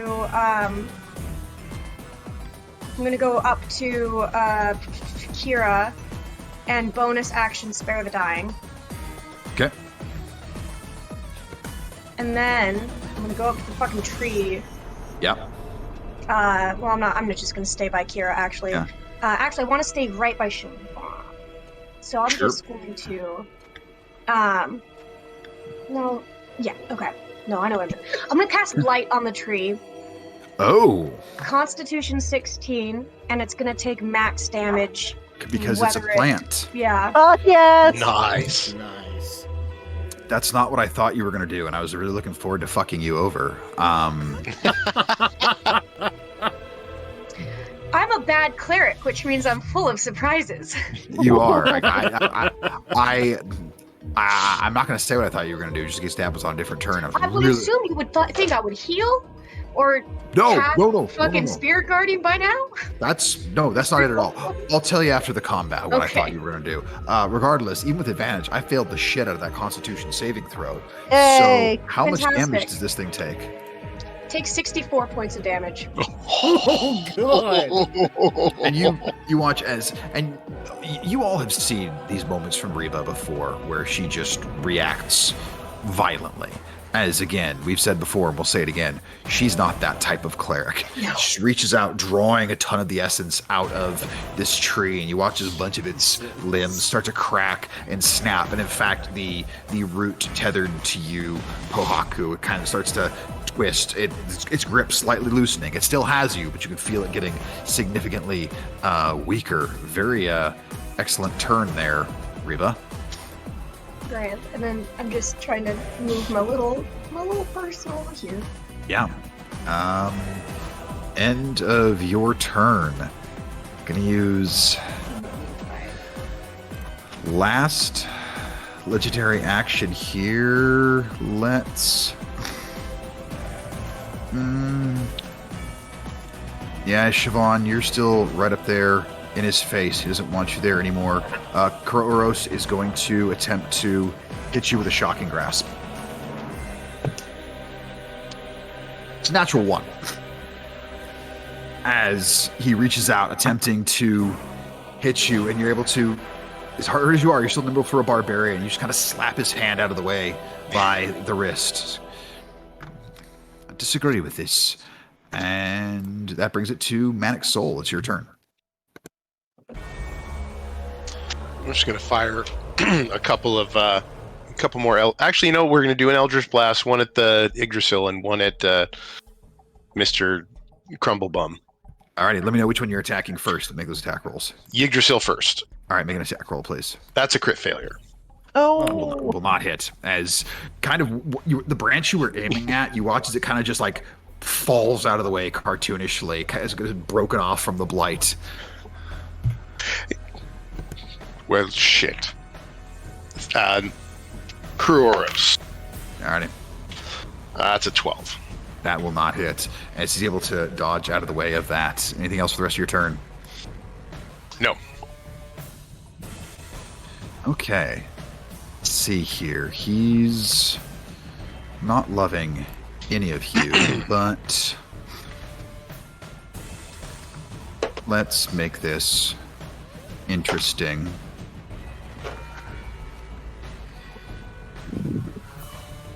We are going to first, he looks to you, Siobhan. You have been a worthy adversary, but I believe it's time for you to fall down. And I need you to make a dexterity saving throw, please. As he fires a lightning bolt out of the ash branch staff right at you. In fact, no, there's elevation here. That wouldn't hit Reba.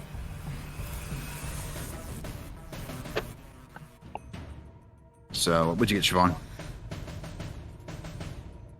Good. Dexterity saving throw, Siobhan. What did you get? So you'll take half damage. I know. It's not going to matter. I mean, it might. It might. You don't know. You can roll low. I can. We're gonna find out. If I roll big, you're fucked. If I don't, let's see here.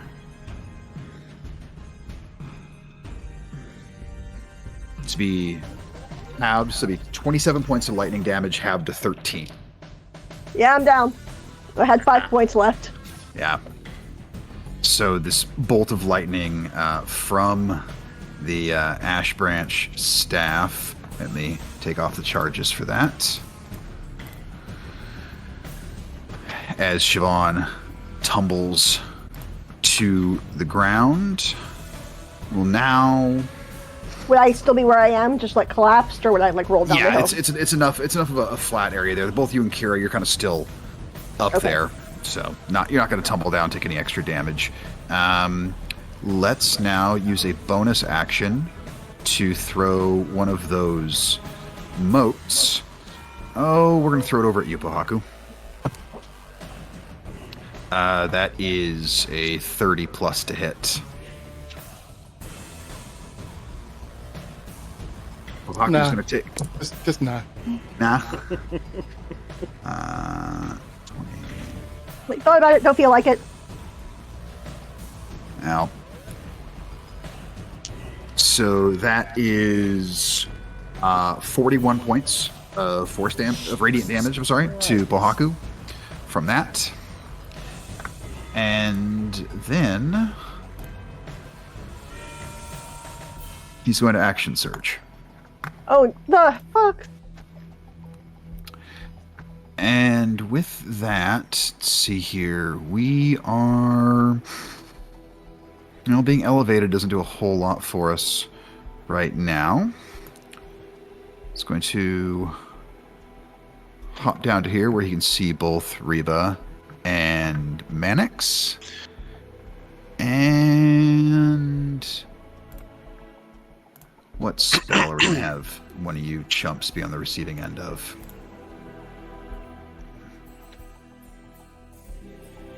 Yeah, here we go. Reba, I need you to make an intelligence saving throw, please. I really don't like those.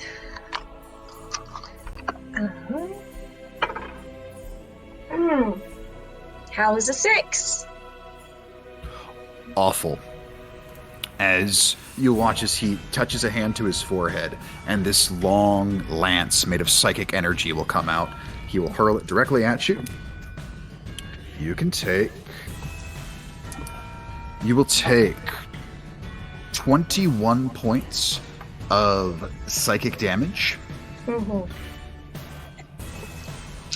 And you are incapacitated until the start of his next turn.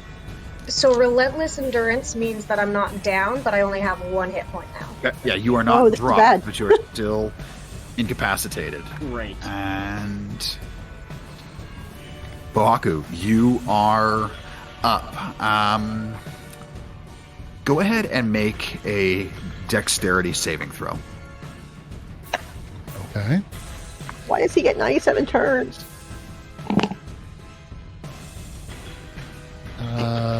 Dex, that is 24. 24. Remember how I said the grip, it hadn't fully released, you was feeling a bit looser? You feel this slight looseness in it. You're able to just slip your body out as that creature is the tree.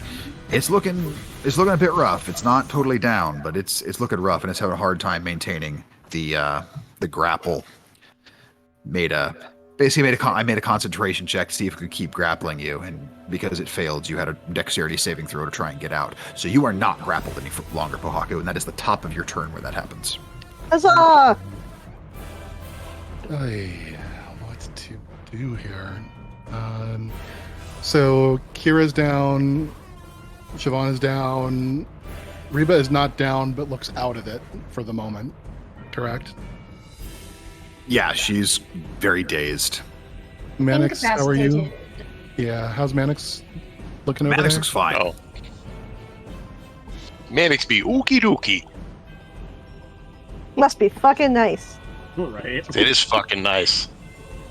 I'm not used to this type of. Yeah, it's true.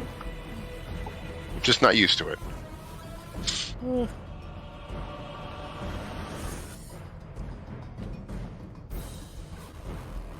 It's fine. We're doing fine. Bohaku will do something amazing and save the day. I could do something amazing if you guys were conscious. Me being completely out of it, it's a little harder. I was sharing in the DM-less chat, Bjorn. You've got me 70 feet away from everybody. As people were getting hit over and over, the range on Polymorph to give them 100 plus hit points is 60. Yep. So I was back there, not able to get that cast off. So, god damn, what to do? I do not even know. Man. All right, let me check something here. Can use its action. This is stupid. It's gonna be too far. Yeah, that's not gonna work. Hell, I do not know what to do here.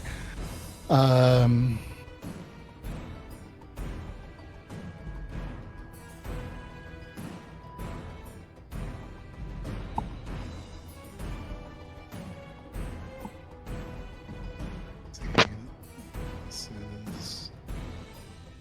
Yeah, I can get to there. That's about it.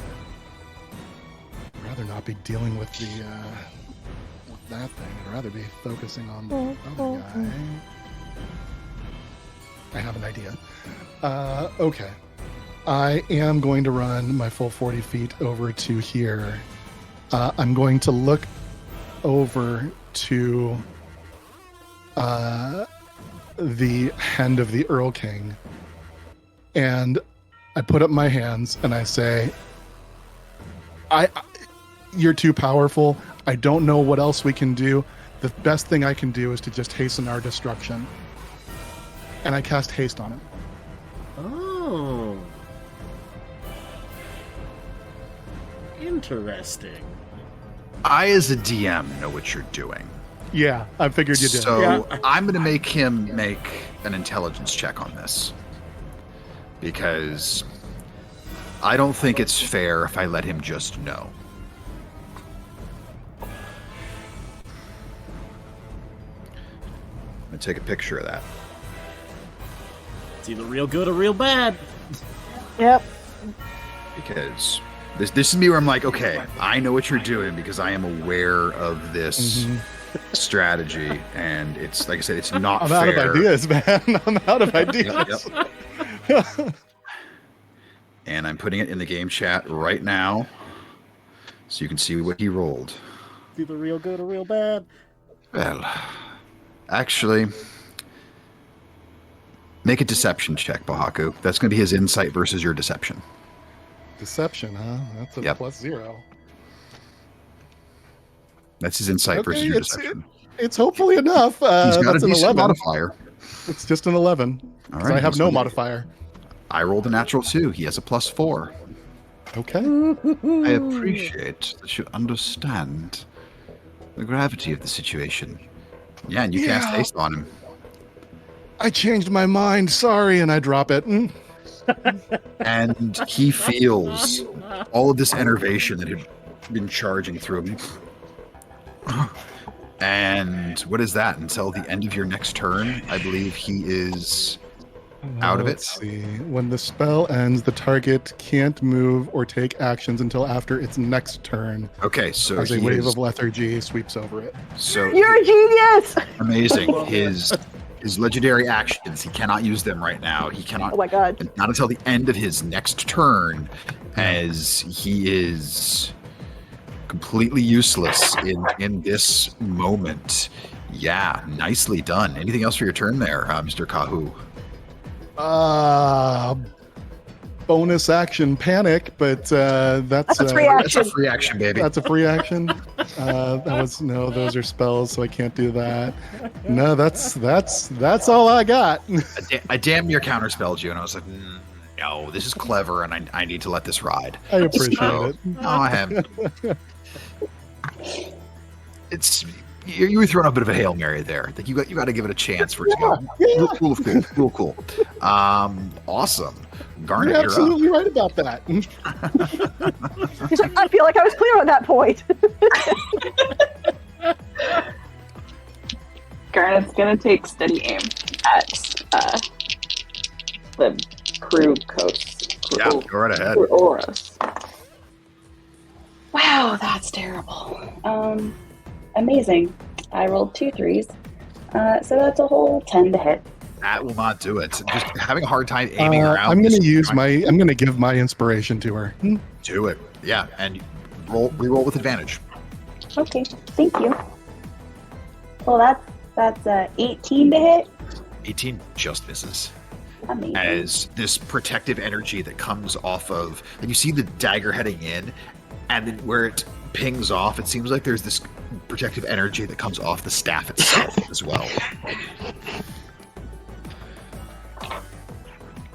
Anything else for your turn, Garnet? Nope. Okay. Siobhan Finnegan, I need you to give me a death saving throw, please. Yep. It's a fail. It's a 6, so it's Okay. not a. Kira, I need you to give me a death saving throw, please. I was spared the dying, so That's right, I'm you're just fine. Stable. Yep. You're I don't know stable. about fine. Well, but it Not also bleeding means out. that I can't try to roll a nat 20 to get up.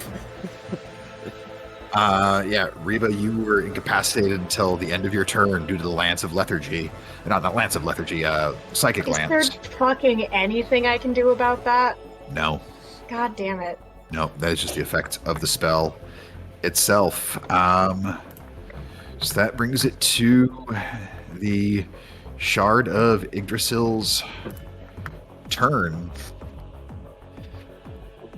It is going to... Devil's then. He's going to attempt to communicate with that tree that you're in, Garnet, to see if it can find out where you are. I'm not hidden. Oh, you're not hidden. Damn it, that was a waste of a great roll. It's a natural 19. I was going to be like, the tree just told it. All right, well, in that case... Like, no, this tree is cool. It's going to make some attacks on you there, Garnet. Okay. It is a 22 to hit. Sure. And I don't think a 15 hits you. Also, Garnet will go invisible when she takes damage from the first hit. Oh, perfect. So go ahead and take 15 points of bludgeoning damage, and you are grappled.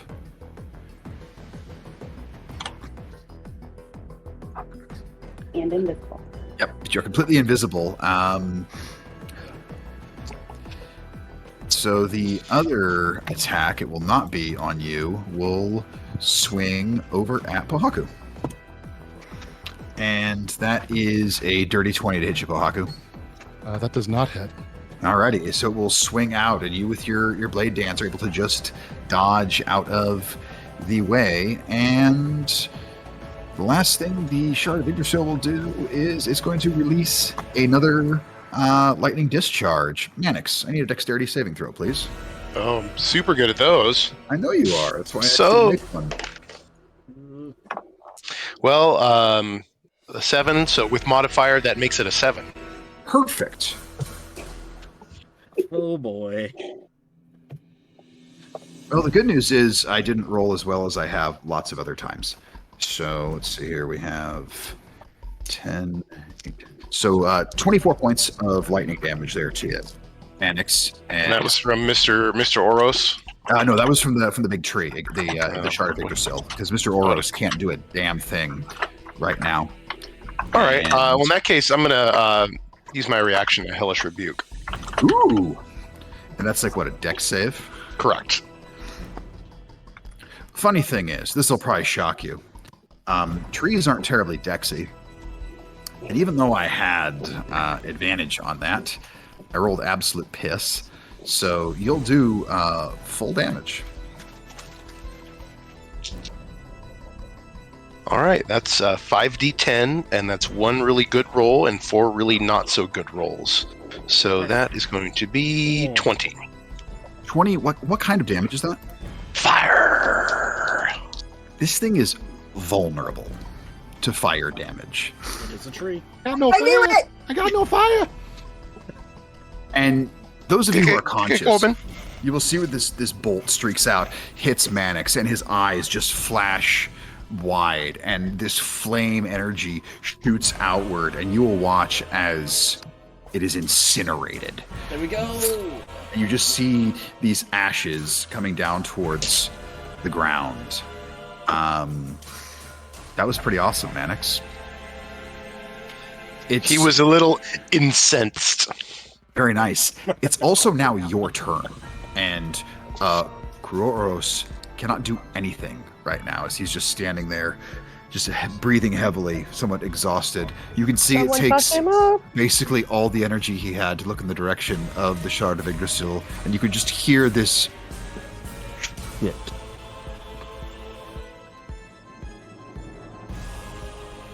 All right.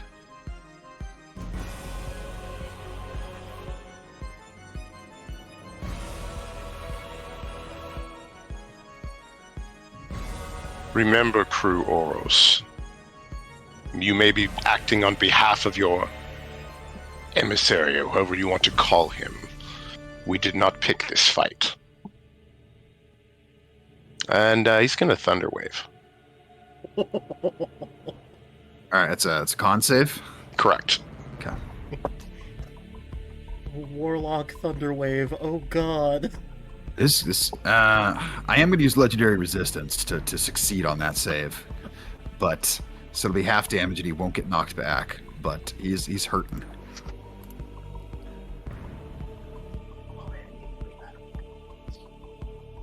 So it's 8 damage. So 8 halved to 4. Correct. And you'll see the Thunderwave hit against him, and he's able to.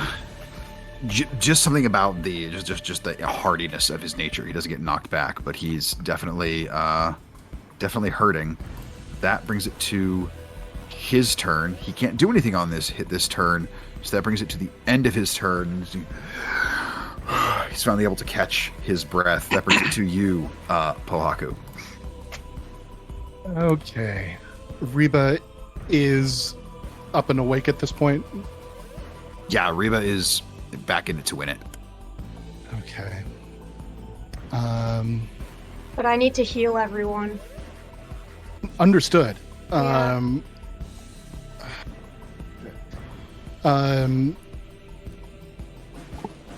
Yeah, I'm going to.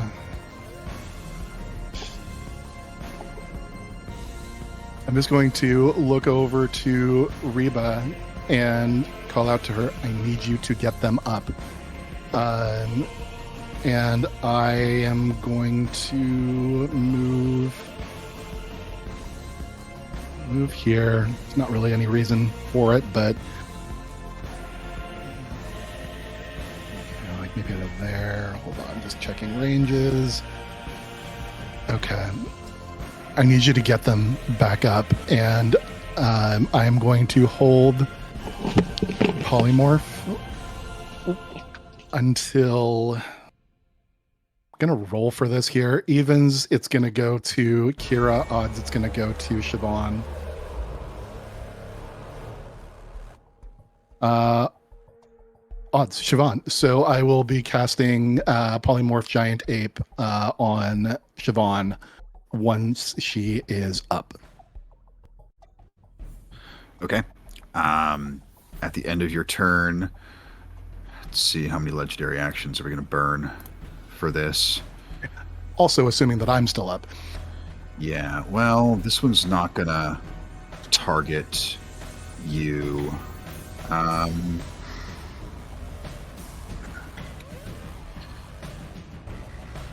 Garnet, I need you to make an intelligence saving throw. So, not interested in fighting a battle on multiple fronts. He's going to send a synaptic static over at Garnet. Magic? Yeah, so you have advantage on that. Okay, and he can see me? He can. That's a nat 20. All right, so you will take half damage and no extra bad effects.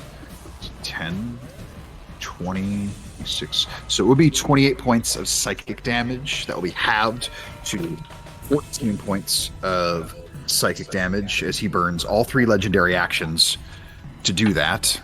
Wow. It was a Hail Mary, hoping to take her completely out of the fight, but did not work the way he was hoping. That brings It's about time. I'm That familiar is- with those plays. I know. Yeah. Which brings it to Garnet's turn. All right, so I was assuming I was hidden because I was invisible, but he could see me, so I'm not getting advantage here? You would not get advantage for being invisible with him. You could use steady aim to get it, but something about his fey nature, as you notice just the way his eyes changed where he looked, the idea that being a creature well associated with illusions, he can see through them. Okay, well, I am not going to take steady aim because he's got Manix and 5 feet there. That's 21 to hit. That is going to hit. Okay. That's better. 24. 34 points of damage. As the psychic dagger hits and he cries out in a crap load of pain, the DM wishing he would have used shield on that, but you can't use shield after your player tells you the damage. That's not fair. And he's starting to look real goddamn rough as he coughs up a huge amount of blood. Definitely hurting. Siobhan, I need you to give me a death saving throw, please. I'm going to use my bonus action to Yeah. hit him. Oh, yes, please.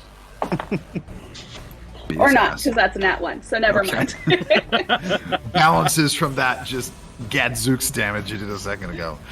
Death save, Siobhan. It's another fail. That is 2 failures on Siobhan. Kira, you are stabilized. Nothing there. Reba, it's your turn. Alright, gonna throw out another mass healing word for all 6 of us. And so for Siobhan and Kira, they're gonna get max healing. Don't worry about the numbers there, Reba. Don't worry about the numbers. Counterspell. No! Oh, shit. Yeah. You bastard. He saw you do it once before, and he just waves his arm, your spell dissipating as he casts Counterspell at level 4. I don't think so. I don't think so. I've had enough of your little friends. I don't suppose I can change the target of my polymorph now, can I? How is he I would looking? allow you to change the target of it, honestly, because you were saying you were holding the action to cast a spell. I'm not going to make you stay dedicated to the target. How's he look? He's looking rough. He looks like shit. There's a reason he doesn't want you to get your allies up.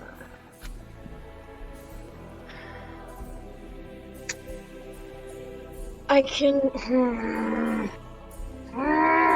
I mean, I'm gonna bonus action spare the dying on Siobhan. She's 2 failed death saves. I can't risk that. Was Mass Healing Word a bonus action, or is that one an action? That's an action. Okay, so you can spare the dying Siobhan, no problem. Yeah, and well, could I bonus action? Oh wait, no, Mass Healing Word is a bonus action. I thought it was an action. Mhm. Oh, No, Well, you're right. for It's you a as bonus a- action. I can't use. You as a yeah, you can. As a grave cleric, you can do it either way, right? No, for spare the dying, that's a ranged thing. Spare the dying is always a bonus action. Oh shoot. I couldn't have done Mass Healing Word as an action. No, bonus actions and actions are not interchangeable. Okay. Since it got counterspelled, can I use an action that is a spell? Or no? Let's see here. It would it has to be a cantrip. It would have to be a cantrip. Yes, Oh, isn't Spare the Dying a cantrip? it is, but I believe spare the dying It's a as a bonus spell action. is a bonus action. yeah. I No, see. spare the dying is an action. No, Oh it's a well, bonus action. It is. It is an action normally. You as a grave cleric can cast it as a bonus action, but you don't have to. It's a can, not a replace. Oh. if it is a can, you may do it as an action. Yes, I don't know where to find this information. I just know it says bonus action on my. I trust Phoenix on this. His knowledge is pretty solid on this, and he's played with grave clerics before. All right. I mean, I gotta use that action to keep Siobhan alive. Then, because I can't cast a spell. I can't cast a bonus action spell that's not a cantrip. I would only be able to use some sort of cantrip to attack him, and I'd rather make sure that Siobhan doesn't permadie. So I'm saving Siobhan. Oh yeah. Look at that. It does say can. That's all that matters then. It Thank you, says Is my Phoenix. rules lawyering? no. Well done. I'm glad for it. Keep your party members alive. Like That was the intent. Your like encyclopedic D&D knowledge has really come in clutch this fight. This is one I have had this specific thing come up before, so this is one I knew about. And I'm looking at it right now on Circle of Mortality. The exact words for you: it has a range of 30 feet, and you can cast it as a bonus action. So you may still cast it at range, but you can choose for Spare the Dying action or bonus action as a grave cleric. You have that That capability. So for your happily, action, that will you be an action. absolutely may stabilize Siobhan. I'm sorry Yay. if I get the chance to roll a nat 20, but I'm not fucking risking that. Oh yeah, no. I also won't have a chance to roll another 6. So And I'm changing the target of polymorph to myself. Okay. Fuck yeah! Apaku. And you were going to trigger it after Reba's spell, correct? Yeah. So I would say that you are now a Paku as of right now. So that's let's Huge creature. big. Oh yeah, big monkey. As that is going to bring it to the turn of Mannix Soul. Got this dude up in your face, Mannix. What do you got?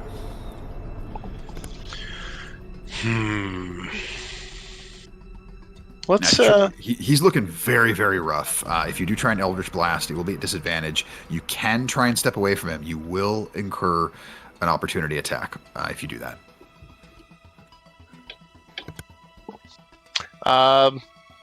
no. Let's lightning lash or lightning lure. Lightning Lure, is that a save? Yep. Strength 16. Strength, you say? I I'm glad I rolled a natural 18 on that, because his strength saves are for piss. So figured that they would be. you send the lightning lure out, and you watch as he just catches it around the staff and just dissipates it. That's adorable. Well, look what we have when we have our master's handy-dandy toys at our disposal. You cheap knockoff. I was awake. Anything else for your turn, Mannix? Anything else besides absolutely roasting the fuck out of this dude? If I can't physically harm him, I am going to do my best to cause very emotional damage, as much emotional damage as I can. No, nothing else. Okie dokie. That brings it back to his turn. So, yeah, he sees that big fucking monkey down there. And we've still got some spell slots here. Says, oh, that's adorable. No, thank you. I don't think I'll be dealing with that. And he's going to cast a 4th level Dispel Magic on you, Pahaku. Yeah, I had a feeling that was going to happen. And you watch as the giant ape dissipates, is gone, and comes. Pahaku is back down to Pahaku's size. That is his action. For a bonus action, we're going to throw one of those motes over at you, Garnet. I don't think that's going to hit, though. 16? That's my AC. 16 does hit. So you will take...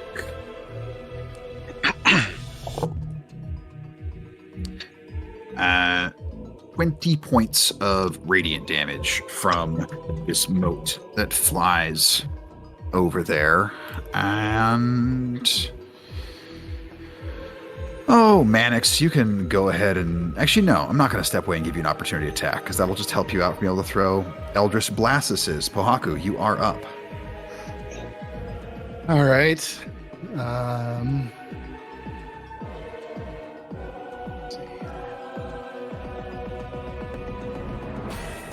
Well, Ohaku looks very disappointed to not be an ape. And We all he's all feel that way. yeah, That's the story of my life right there. No. he just kind of looks over to this guy and is just, I'm just disappointed. And he's going to charge forward.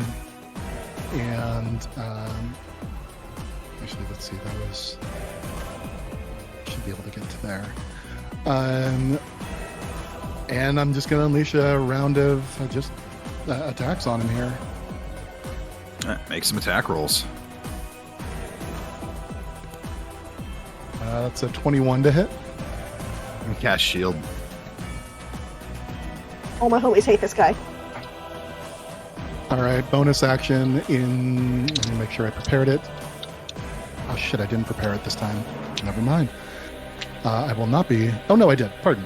Yeah, bonus action. He grits his teeth, and instead of attacking a second time, or pardon, this is not his bonus action. This is his second attack, which can be used to cast a cantrip. He is casting Blade Ward upon himself. Then he is using his actual bonus action to. Just going to make sure that that is not a bonus action to cast. No, that's an action. Okay. So yeah, bonus action then. He's just going to go ahead. This is just a basic weapon attack here. That's not going to hit. That's a 17. Yeah, 17 will not hit.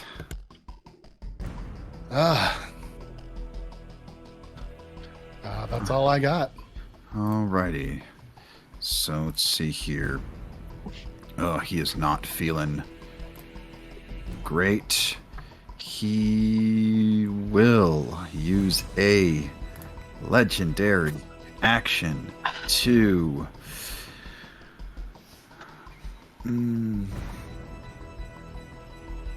kind of looks in Reba's direction. Good night. I need you to make an intelligence saving throw, Reba. Man, I prepared the wrong spell list for this fight.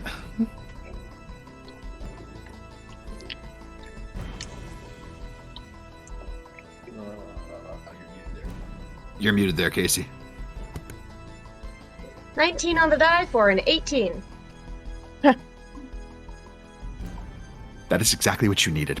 As he attempts to hit you with a mind sliver, and Reba, you're not the sharpest knife in the drawer, but the thing is, you know you're not. You didn't have a fancy education. You learned what you needed to learn to survive. And as you feel him trying to pierce into your mind, just your inner fortitude, thinking of those days, just fighting for food, you forced that out, and you were like, this royal motherfucker will not be the end of you. Yeah, that brings it to Garnet. All right, I'm gonna throw a Psychic Dagger at him. Alrighty. He's got his shield up. Okay, 26. His shield doesn't mean shit to Garnet. Wow. It's either really good or really bad today. I just saw that. It's like, just remind, shield's up, Tanya. 26. Fuck me. All right, love it.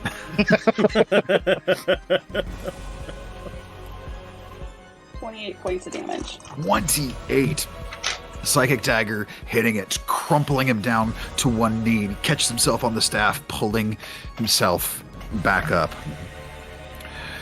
Well, I don't enjoy you either. And he is going to, this will be a disadvantage, he's got people up in his guff, but he's going to send a firebolt. Is this a reaction, or do I get to finish my turn? You can finish your turn. Sorry about that. This is legendary. I'm gonna action. hide. Okay. That is 29.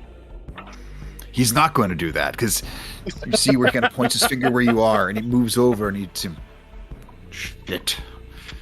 Damn it. Okay, he will legendary action someone else. He will use the last two charges in the ash. No, he can't use those. That would be really dumb. Unless he wants to blow up and take us all with him. He doesn't terribly want to do that. So he's really running out of spell slots is what's happening. Oh no. I know that probably concerns you all greatly. Oh, drat.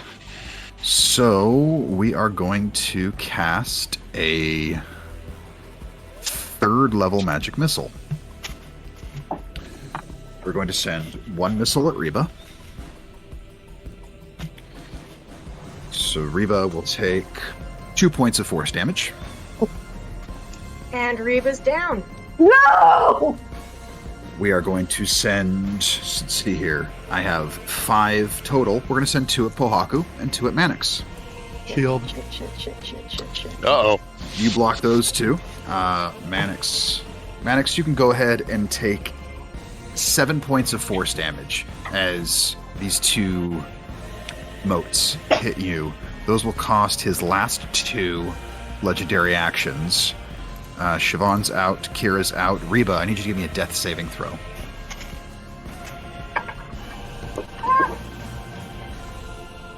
I fully chucked my die off of the side of the desk. Let's try the different one. 6.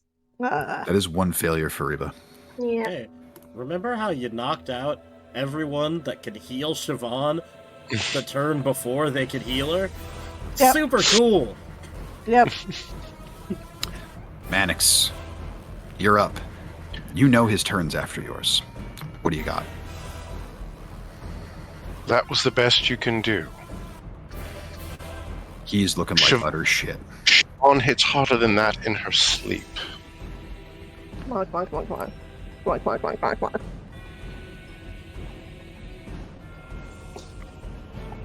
Toll the dead. Alright, it's gonna be a wisdom save.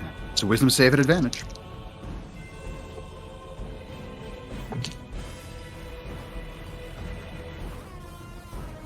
What's your spell save DC? 16. Not again.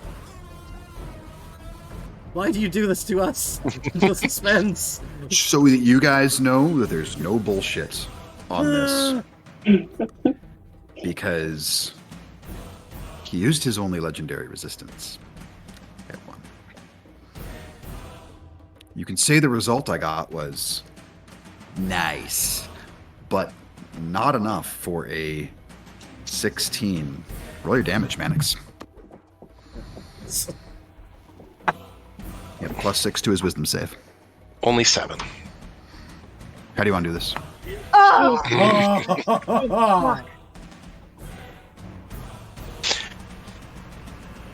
He just walks up, and right before he tolls the dead, he looks Kruoros dead in the eye. Return to the Earl King. You tell him if he wants to have words with me, he may. And if he sends another emissary, he will receive it back in pieces. How was it you did this, Kira? And he just licks his finger and goes, boop. And those of you who are conscious watch as the body of this mage begins to completely dissolve away, ashes being carried away into the wind. His staff clattering to the ground at Mannix's feet, and he is completely done and gone. Oh. Whew.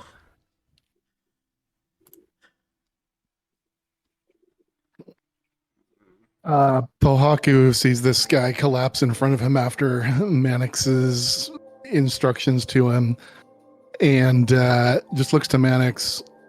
Yeah, that was fucked up. I'm gonna need a minute.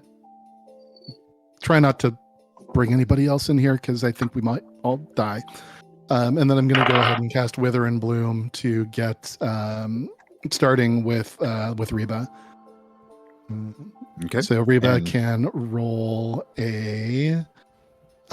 just a single hit die. And your turn came before Reba, so there'll be no additional death saves for Reba here. Great. Jeez, what die do I use for my hit die again? D8. D8, thank you. We take so few short rests. Alright, that is healed for 4 points of damage. And you are now conscious. Fantastic. I'm going to proceed to cure wounds, everyone. Give me just a second here. I'll split that up with you. It's not going to be as powerful as yours is, but I guess you're closest to Siobhan, so I will do another Wither and Bloom on Kira. Wow. Cool. How'd you do? I am conscious, Well, Well, that's good. technically. Siobhan gets 29 points of healing. cool.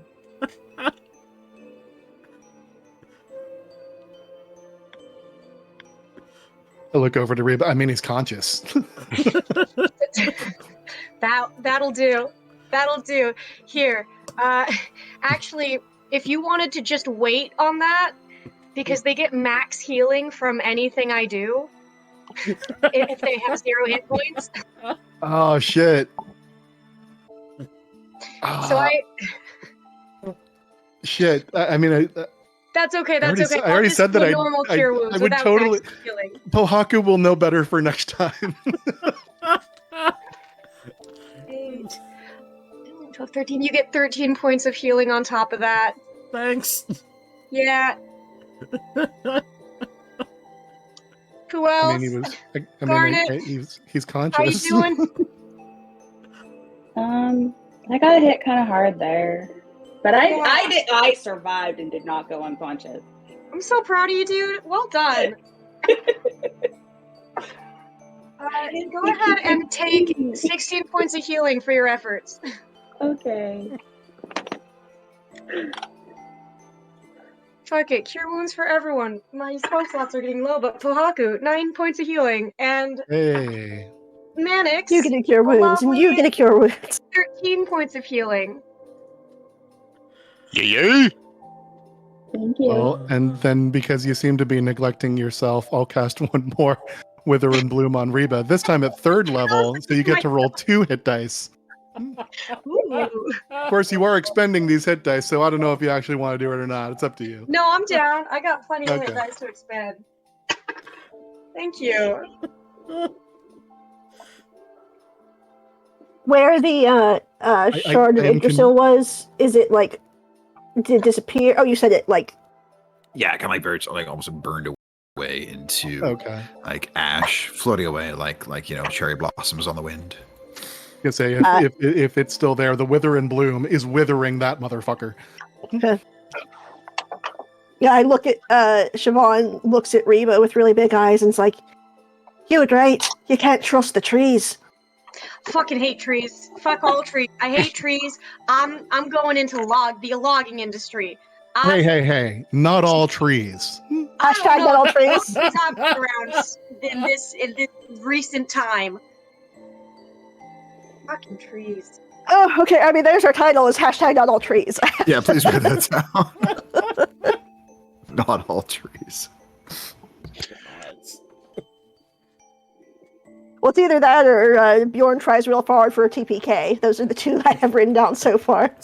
Episode 50. Bjorn almost kills us. He counterspelled my healing. That brings back memories from our first campaign. I think it was the same. I think it was the same spell. I think it was a mass healing word that I counterspelled last time too. It's certainly a healing No, it spell. wasn't. It was no, mass I heal. just countered. No, it was just a regular healing word. It was just regular. No, because I healing think it was word. me. Yeah, because it was your NPC ally. Anyways, that's beside the point. We'll talk about that later. But I'll yeah, just never forgive you for counterspelling that true polymorph that was going Yeah, to bring my brother back. That was shitty. the dice decided that because that hurt me too. Never forgive you. I don't forgive me either. Don't worry. So, The one thing you, Pohaku, you can make a perception check on this if you want. Manix and Reba would both notice this. But yeah, go and roll a Well, perception check. Pueo is not here, so I'm rolling my own perception, which is balls. Reba has such a high. well, that's okay. Natural 16 for 15. It's pretty good. And Garnet. Oh, you hey, look, balls. boosted yours a bit. I don't think you would need to roll here. I'm gonna double check your. This is not the wisdom character. Yeah, so I would say Garnet, Pohaku, Reba, and Manix, you would notice that whenever these wither and blooms were cast, if any of the area of effect was near this staff, it just kind of caused it to glow a little bit with a gentle light. I will move over to it when everybody is up, and before anybody picks this thing up, give me just a moment if you don't mind, or 11 minutes if you don't mind. I'm gonna check the means. thing. let's go for And it. yeah, I will. Kira has not stood up. I will ritual cast identify when there is time for it. Yeah. Kira, I'm just going to lay here for 15 minutes. Yeah. Yeah, I'm gonna pick up Kira off of the rock, gently, put him gently down on the grass, and then lie down next to him. Yep. I didn't enjoy that. No, that hurt real bad.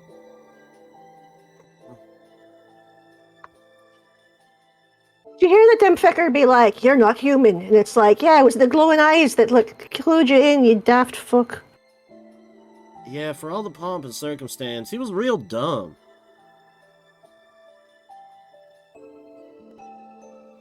Growing mighty tired of this Earl King.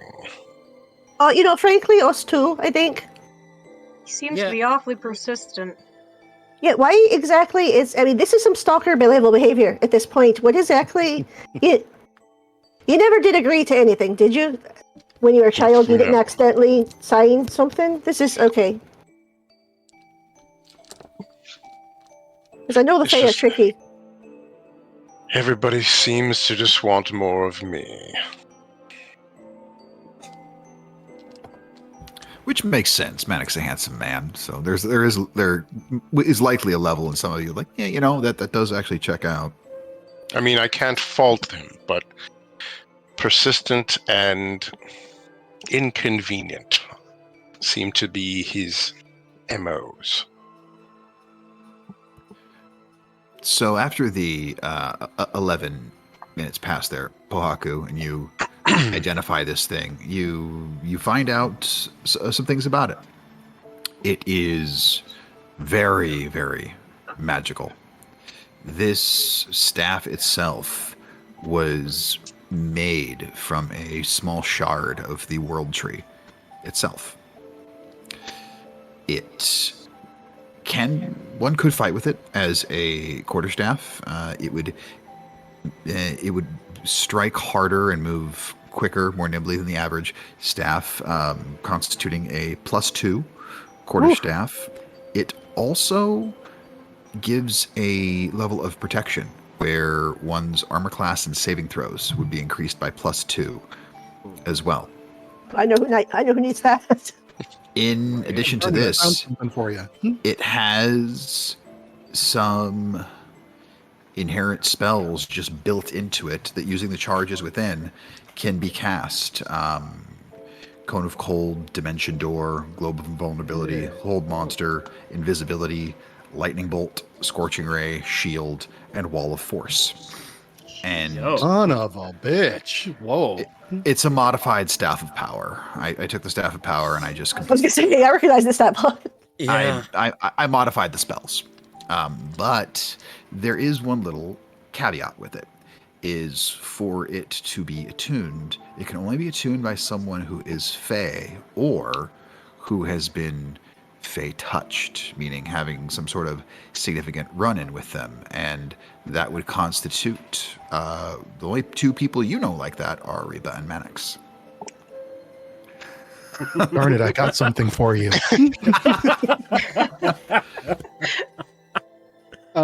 Where's Poeo when we need him?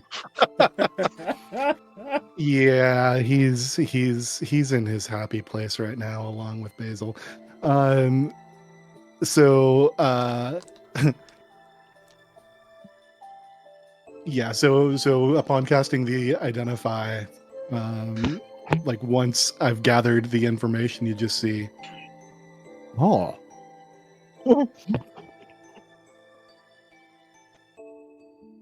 Mm-hmm. Hey, Manix. That hurt. I mean, I'm fine because I'm fine. I'm fine. But Of course you're fine. You're the champion. Esquire Proudhair, yes. I think you might get more use out of this than, my dagger from a goddess. But I think this is for you. It's from the world tree. I don't know how this guy came to have it. It's a powerful piece, man. Please don't blow me up with it, okay? If I blow you up with anything, it won't be this. Right. And Manix, I am adding this item to your inventory right now. You now have the Ash Branch Staff. I'm gonna turn to Reba, who I believe is the only person besides me now who does not have an epic level weapon, and go, so what form of ass kicking do you think we're gonna have to take so that you can get your all powerful, fanciness? I don't know, and I don't know if it's worth it anymore. Good God, that sucked. It really did. Sucked so hard. Mm. Mm. And just one quick note, Nathan, when you're looking at your character sheet, You are going to have to attune to this. So you're going to have to, and you have 3 attunement slots full. You're going to have to decide something that you no longer want to be attuned to. But I'm Gotcha. pretty sure I know which of those you're going to pick.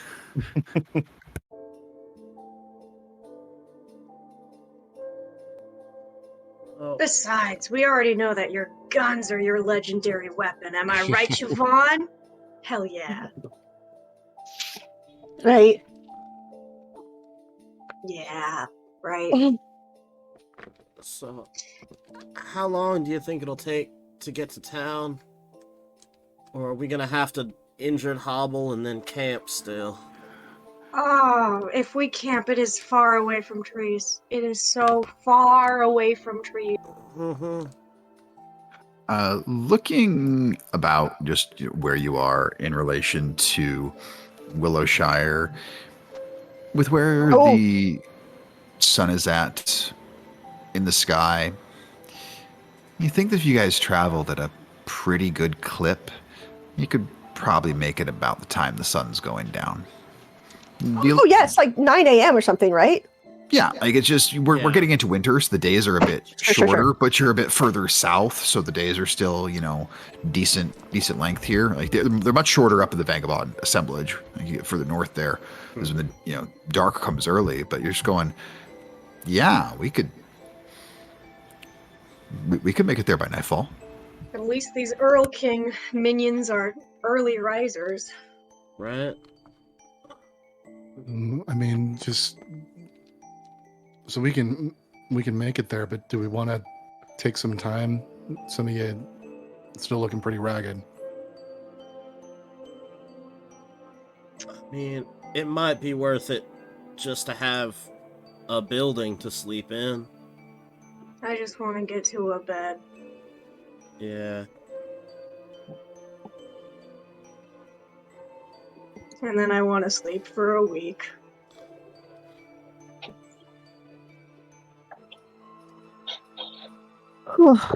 Well, I'm relatively all right. But I'm also not mad if anyone needs to take a short rest. Though maybe not, right here, she says, eyeballing the trees nervously. What if we moved for a while since it's still early and then took a short rest for lunch a little bit later? That's not a bad plan.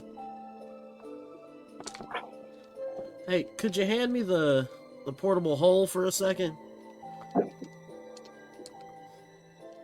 And I'm gonna reach in at it and grab out. I'm sure at some point we have looted a quarterstaff that we don't actually use. I would sure. Why not? I have no And problem with Kira's that. just gonna walking stick it. Both hands and just like leaning on it. Love it. And then Nathan, just one more note for you. One thing I updated. I took off all the charges that were used on it during that battle because it hasn't had a chance to recharge at all. Gotcha. So And it's currently at 2 of 20 charges, and different spells cost different amounts of charges. But yes, I have unattuned the Ring of Negotiation. I'm sure that was a shock to you. see, I thought you were gonna the medallion against detection and location, but I guess right now, considering I'd rather be undetectable at the moment as opposed to. that's fair. Plus, I already used the charge for Zone of Truth. So, Well, I mean, I think that the charge comes back nightly. oh, does it? I Yeah. didn't see anything on there. I forgot to put that on there when I made it. I think that comes back daily. So Okay, but regardless, yeah. so Yeah, I'm gonna do my best Garnet impersonation for the time being, and be as hidden as possible from prying eyes. So as you guys Usually. Watching you. travel along, just somebody See roll my me a every d20. move. Nope. Got it. Not it. I almost did, and I'm like, oh no, that's a bad idea. 9. Ooh, you rolled a 9. It's the best number. Funnily, it has a lot of relevance in Norse mythology, and it does happen to actually be my favorite number. So I don't know if it is the best number, but I'm quite. It's the best number. I mean, it You does know get what? eaten by 7. Hey, you know what? As long as Seven buys a drink first, you know that's.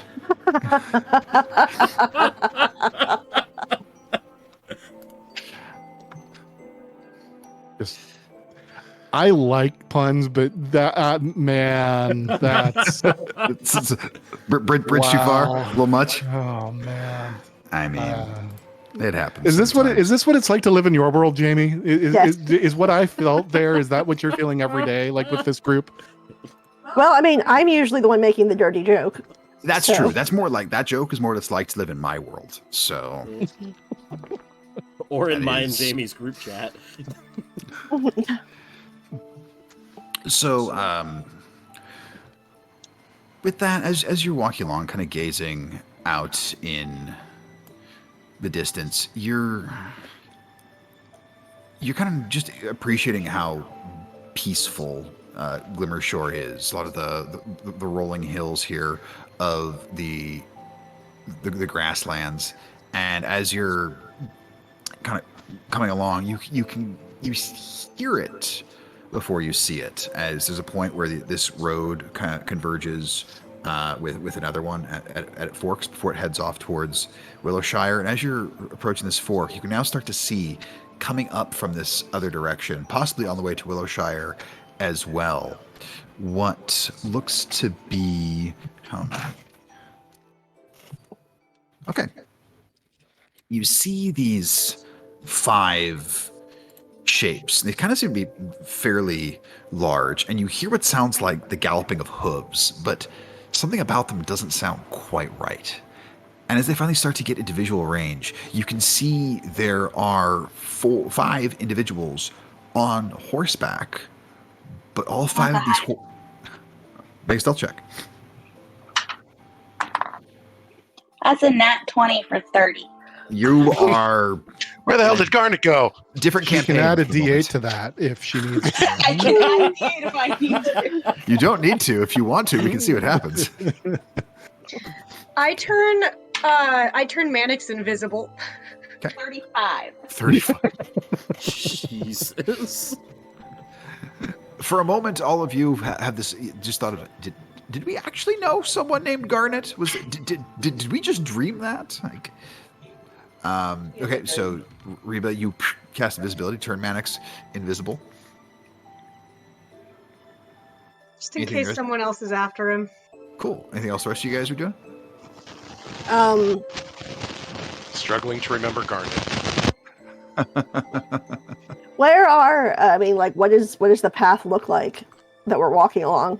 It's So real quick, as I yeah. see Reba cast invisibility on Mannix, I'm like, oh, and I'm out of 2nd level spell slot, so this is a 3rd level, so I'm gonna go ahead and make her and Kira invisible. Love that. Right. It's a fairly smooth dirt path. Like, just kind of. It looks like a lot of the grass has been cleared away and kind of hasn't grown back because this is just the regular path that's been used the most. You can see some various animal prints, boot prints, and different tracks that go through it, different wheels of various sorts. And so right now, Siobhan and Pohaku would be the only 2 visible at this moment, as these 5 individuals on horseback are getting closer. Should we go hide too? I don't know if I feel better going into the trees or facing whatever these things are. Okay. Okay.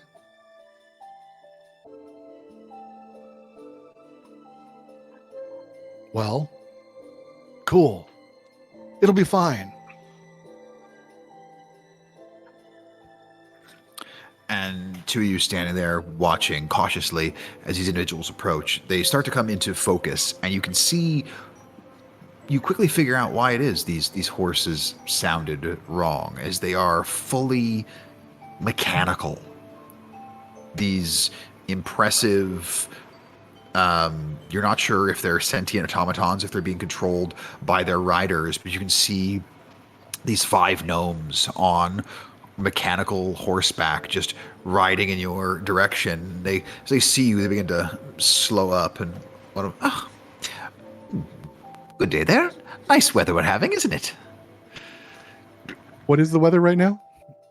It's fairly nice. You know, it's a little chilly because, you know, the winter started, but it's a very clear day at the moment.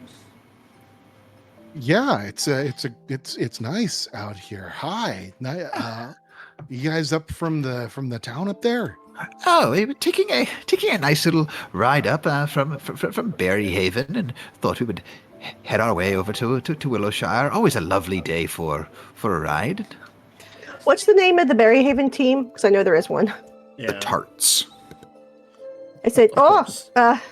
go Tarts. And yes, I must say, disappointing season so far, as they've yet to knock a win. But you know, at least they tried. So Well, you know what they say, any given Sontag. that is what they say, isn't it? Well, a good day to you all, and may the sun shine forever upon you. They will. Well, before, I just can like kind of come up to like kind of like my hands are spread to make it. You know, I'm not approaching too quickly. Sure. But I'm like approaching these mechanical horses. Like, can I pet your? Is this a horse? I've never seen something quite like this. Well, I suppose technically it is. It has no sentience of its own, but it is as close to a horse as the animal you know. It just requires, well, far less feed as in it requires none, and it requires far less sleep as it requires none, though I guess it does need to recharge its battery a bit. It's a self-charging thing, but it only takes about an hour for that, so... Ohaku has druid crafted an apple in his hand, and he's about... Oh. And he's just going to eat the apple. Yes, it has no need. You also notice no mouth. You can see just, you know, where the face is. There's no actual mouth that would open. Right. That makes sense. All right. Well, thanks. And I'm going to go ahead and pet this mouthless horse, and you be good for Dad there. Clang, clang, clang. Yeah, Yep. it is. I'm gonna ask while we're stopped. I mean, like,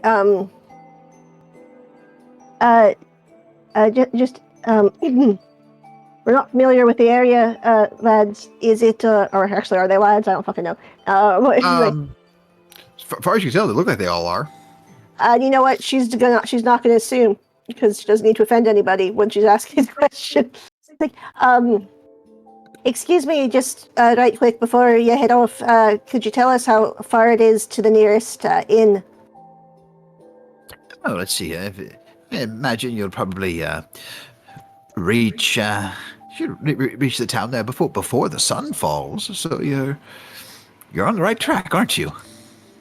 Thank you very much. I mean, there's just the two of you. If you would like, we could. Sounds like we're heading the same. Are you heading to Willowshire? No, we're heading to Glimmershire. Thank you very much.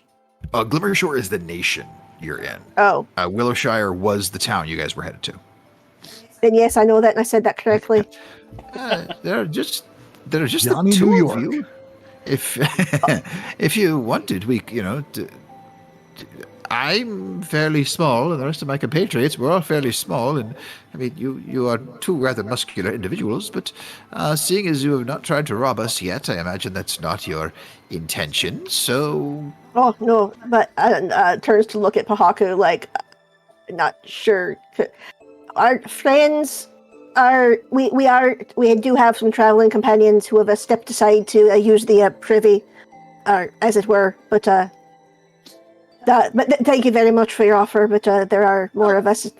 Oh, Well- yeah, I'll call out. Yes, they stepped off to use the privy. Reba, Kira, can you hear me? Yeah, I'll come right back in a second. And Kira's just gonna, like, try and run off to duck behind a bush. Reba does the exact same thing, like, in a minute. I want each of you to make deception checks to try and throw your voices, considering these people can hear right the fuck from where where the direction the voice is coming from. Yeah. So a deception check for each of you. Do I need to do that too? We'll find out. Okay. All right. Let's see. That's right. My deception's huge with this character. That's a dirty 20. I also got a dirty 20. Nice. So now you do need to make a deception check, Pohaku, because they were both Oh. successful. Cool. I have a 0 bonus to that. Natural 19. What? Oh, well, good. Yes. Have this Reba and Kira. That's 4 of you. We'll be doing quite well. It's 5, 4 is less than 5. Yes, we can absolutely be our All right, we'll sincere come out of the pleasure. trees too. I'm little. Well, we'll call it 4.5. There's one more using. He was gonna go gather food. He was foraging berries.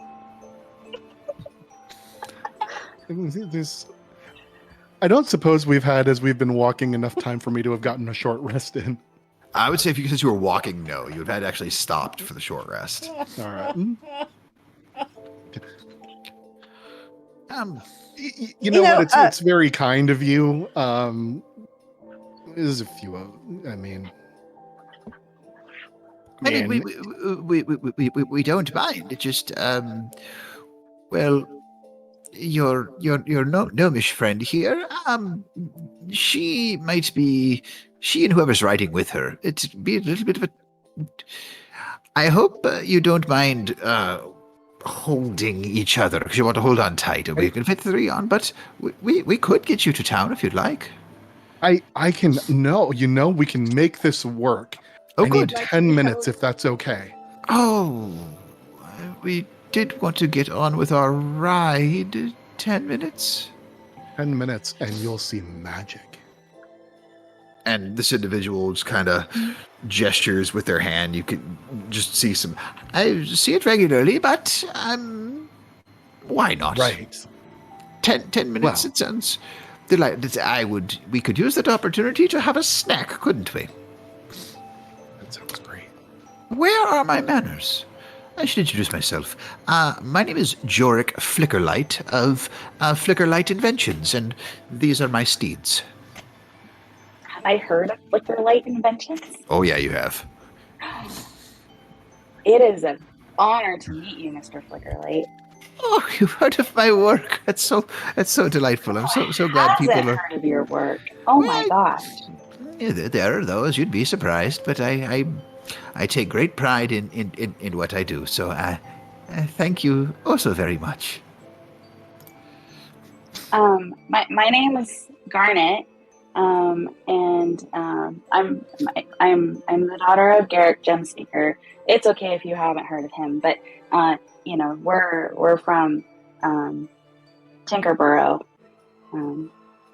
So A lot of brilliant minds down there. A lot of brilliant minds down there. Such a wonderful place to grow up.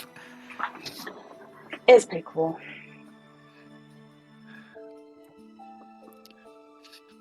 Well, I will also introduce my right-hand man, Histon Bellowguard. He is a good friend. You're a good friend, Bellowguard. It's like, yeah, I'm kind of his head of security, just sort of based on the fact that I'm his neighbor. So, he has inventions to do all the work, so it's actually a pretty sweet job, I'm not gonna lie. Nice. I bet you've seen some pretty cool things, huh?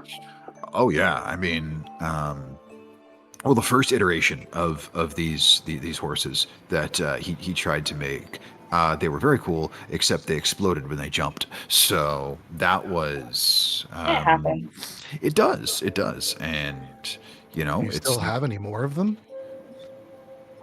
no, they all exploded. Oh, right. That makes sense.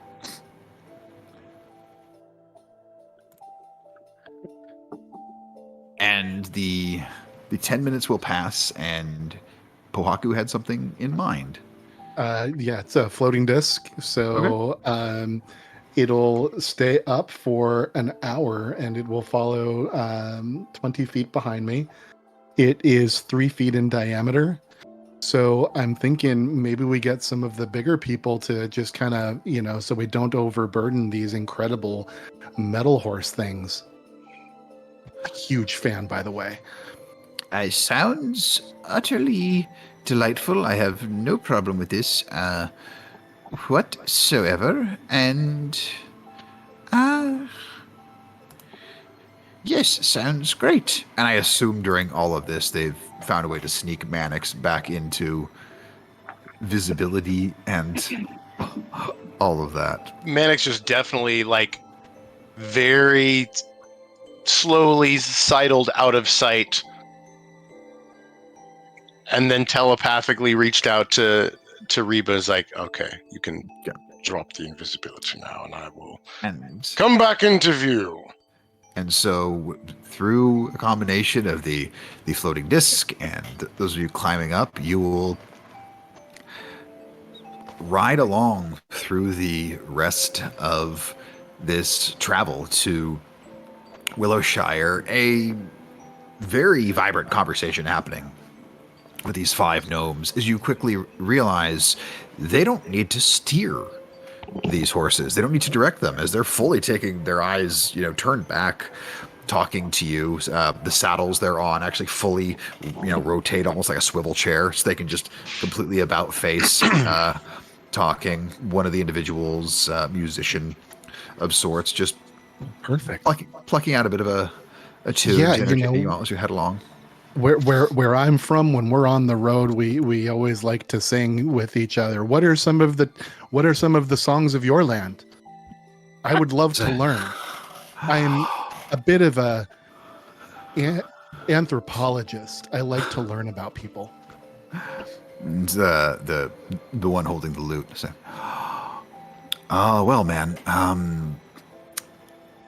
Mostly I try and come up with a lot of my own stuff. Been having a lot of writer's block lately, but the couple fantastic tunes, Where the Road Meets the Sky. Big fan of Awakened by Snow. And of course, Spark of Invention. How does that go? And I'm sorry, Bjorn.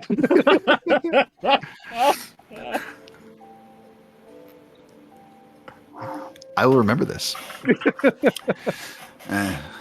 Spark of invention, you're the... No. I never knew that I could find a way to live purely on my dreams. Those are dreams I once had. They're now mine to hold. For they're made out of metal that gleams. And he will continue on from there as... Yeah, thank you, Tanya, for putting in the chat. No, you're not about not being sorry. Like, I know, it's not at all. That's fine. That's fine. You will be. My first attempt, you could say, it crashed and burned. It was quite the sight to see.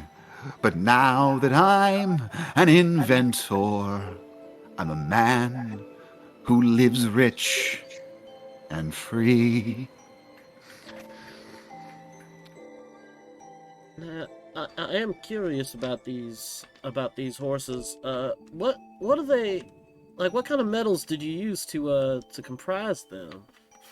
Oh, well, they are mostly made from steel, just due to durability, though within more of the internal mechanisms, some copper wiring, aluminum supports, since it's, a bit lighter on there. Lots of alloys we work with, using just pure metals, please understand, too heavy. My first one, I had thought to use, more pure iron, but it can be a bit brittle at times. And let's face it, quite heavy. So Yes, but you find yourself some good alchemists, and you find yourself some good smiths, and get them to shape and create what you need, and then it's all about giving it that spark of invention. Also, you have a smith make do the farm. Sorry, I got excited. It's like, so you have the smith actually make the farm, and then you were able to animate it. Oh yes. The form you see itself. I had nothing to do with at all. Was quite a quite a delightful thing to commission to get it built, and I'm most impressed with how they formed this head here. It is truly amazing. In fact, these. Well, I'm having one commissioned right now by a smith in Tingleborough. As a matter of fact, Halric Cinderbrook, the owner of the Glimmering Forge, as he calls it, uses lots of gem dust in his work. Absolutely beautiful. I want a formal horse, if you will. I don't know why. I just think it would be fun. Speaking of, so he's yeah.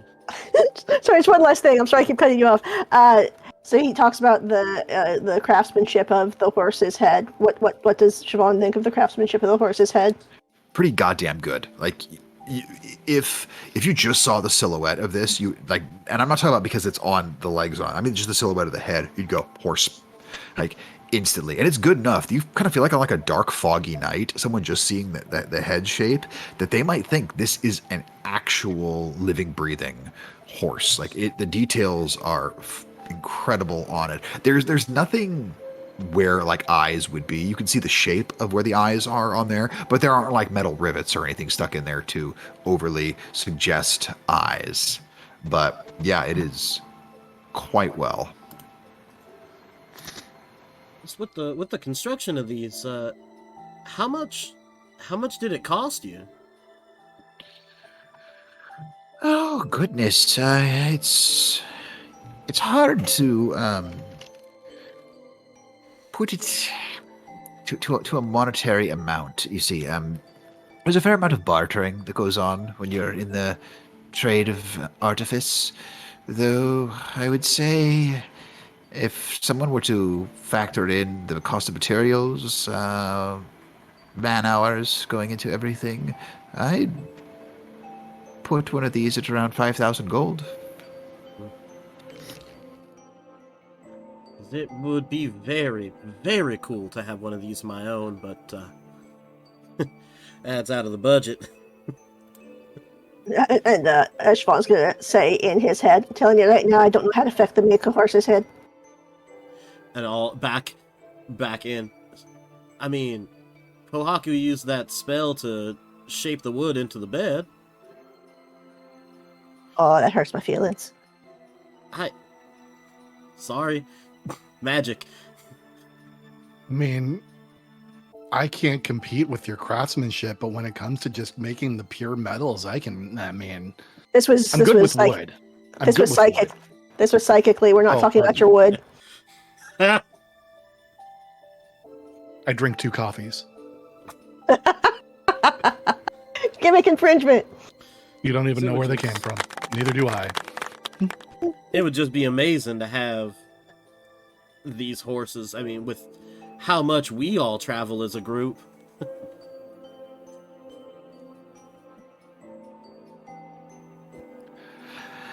Well, if ever there comes a time where I'm able to put them into more of a mass production, I'm sure the cost on them would come down. Each one is hand constructed, you must understand, and there's quite a bit of work that goes into all of them. Yeah. But perhaps one day, sir, I'll be selling you your own mechanical steed.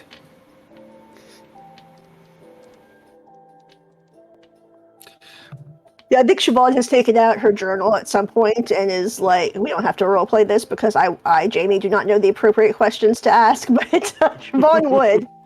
I would be asking a lot of questions. Not asking for proprietary secrets, of course. Just, I work for a smith. I am a smith. And this is very interesting. I've never seen anything like it, so I would definitely say, anything you ever want to ask, I'd be happy to tell you about. And he goes on very much at length about what requests he had for the commissioning of it, how he wanted it constructed. And the terms make a lot of sense to you. We're going, okay, yeah, I know how he would build that, how he would shape that. And there are parts, but you're able to just look at them and go, okay, yeah, I could see how that would be done. Some of the detail work isn't quite your speciality, but as far as just banging out the overall shape of it, you're going, yeah, I could make that. It's a lot of work. It's a lot of work.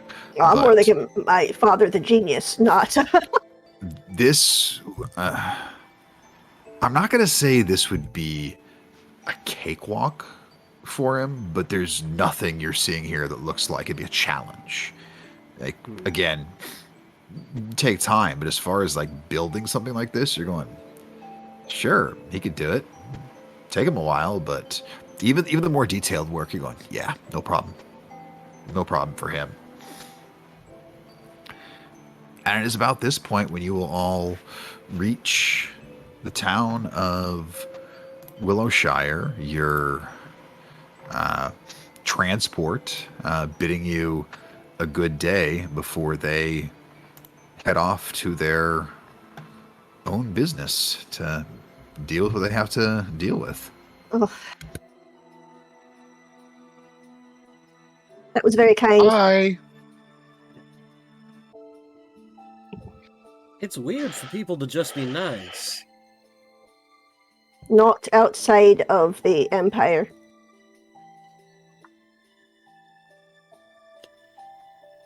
Yeah. We're kind of known for it here. Yeah, Garnet, you would know, like, that's just the kind of thing. You pass somebody on the road, if you're heading the same direction and you have a mode of transportation and they don't, folks just kind of ask, hey, you want to get there sooner? It's just how it works. There's a huge amount of commerce that happens in the nation of Glimmershore on the barter system. A ton of it. Yeah, coin still absolutely carries a lot of value here, but sometimes for bigger things, people who are really skilled in a trade, they'll trade work with each other because shit gets done that way. Yeah, I think Siobhan would certainly be familiar with that. Working in the barter system, there's a lot of, yeah.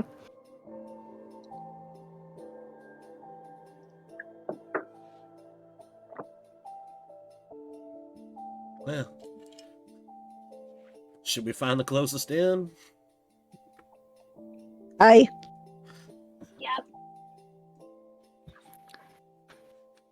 And so, looking about, you guys are fairly near the center of the town here, and it's not too far off where you can see there is a very not, I don't want to call it overly simple, but definitely not ostentatious. Just this like public house, so, and you can tell by the upper level there are likely rooms available here. A place called the Silver Glass. And Garnet, you would recognize it. You've been to all the settlements in Glimmershore. You're not Rick Steves or anything of knowing all the details about everything. Be like, oh yeah, I've seen that place. Like, I know it. Yeah. No one who goes there is going to, write a 5-star review on it, but also nobody is going to be like, yeah, I went there and had to shave my head because they gave me lice from the bedding. Like, that's... This'll do. Ugh. Since we're here, Garnet would like to try to figure out how to get a message to her potential new best friends. Say, go ahead and give me an investigation check.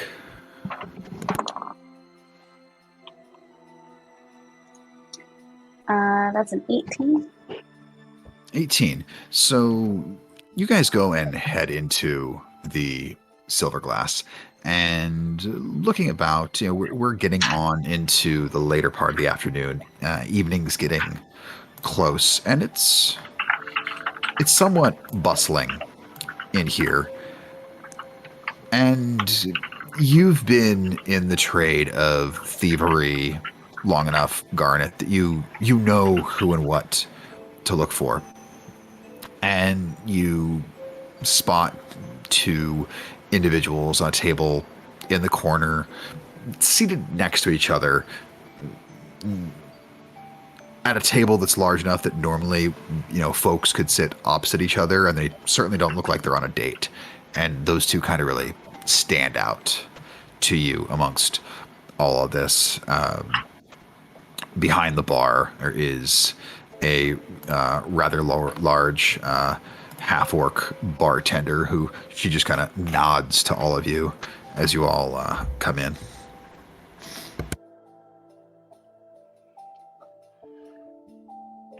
Go up to the bartender.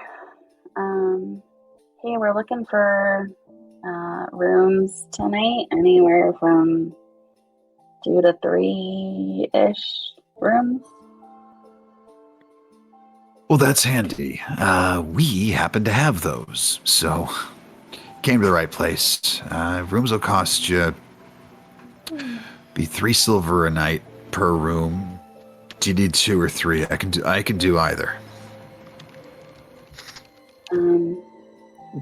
Folks, how many rooms do you guys want? Kirill just kind of set a stack of silver, probably. Yeah, he'll just set 3 gold on the counter and just we'll do 3 rooms. Great. Well, That include dinner. it does now. Excellent. She pats the pockets she put the gold into. Absolutely does now.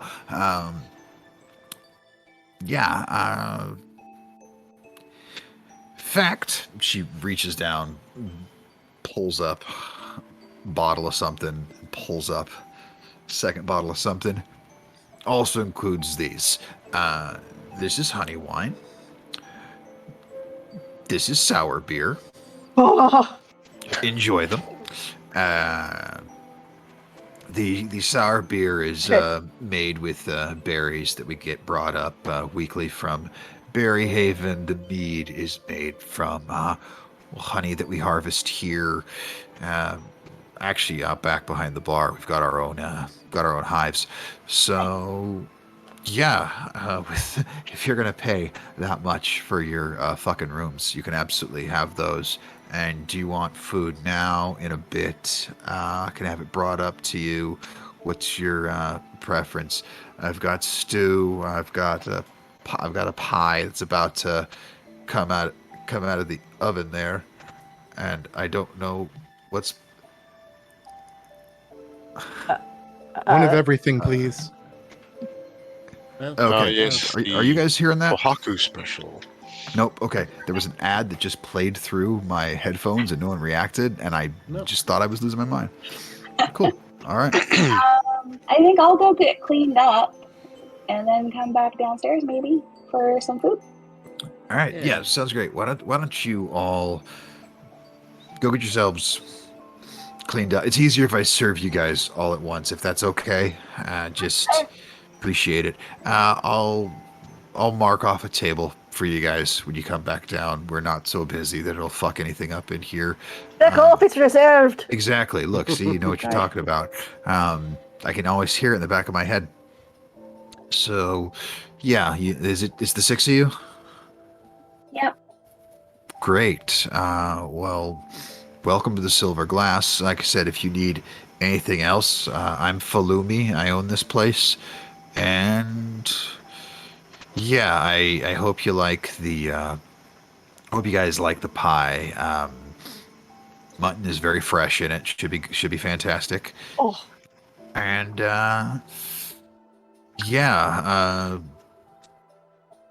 do that. Give you a little bread. Go with it. We've got the drinks and whatever else you need. We'll take care of you. See you all down here. I'll say about an hour. Sounds great. Perfect, because that'll give the pie enough time to cool down a little bit to set. Because you don't want to eat it when it's too hot, because you need it to set to be firm enough to eat.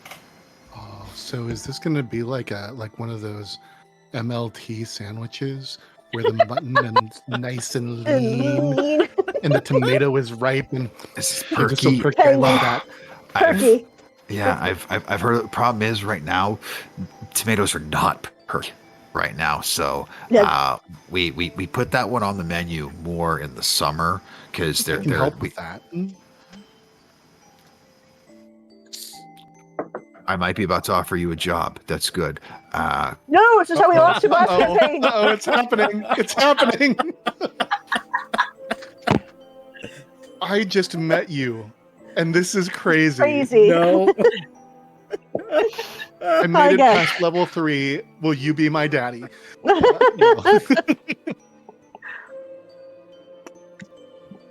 Yeah, it was a good ride. Well, we'll pass. talk. Yeah, Why don't you it's guys- fine. I should go get cleaned up too. Yeah.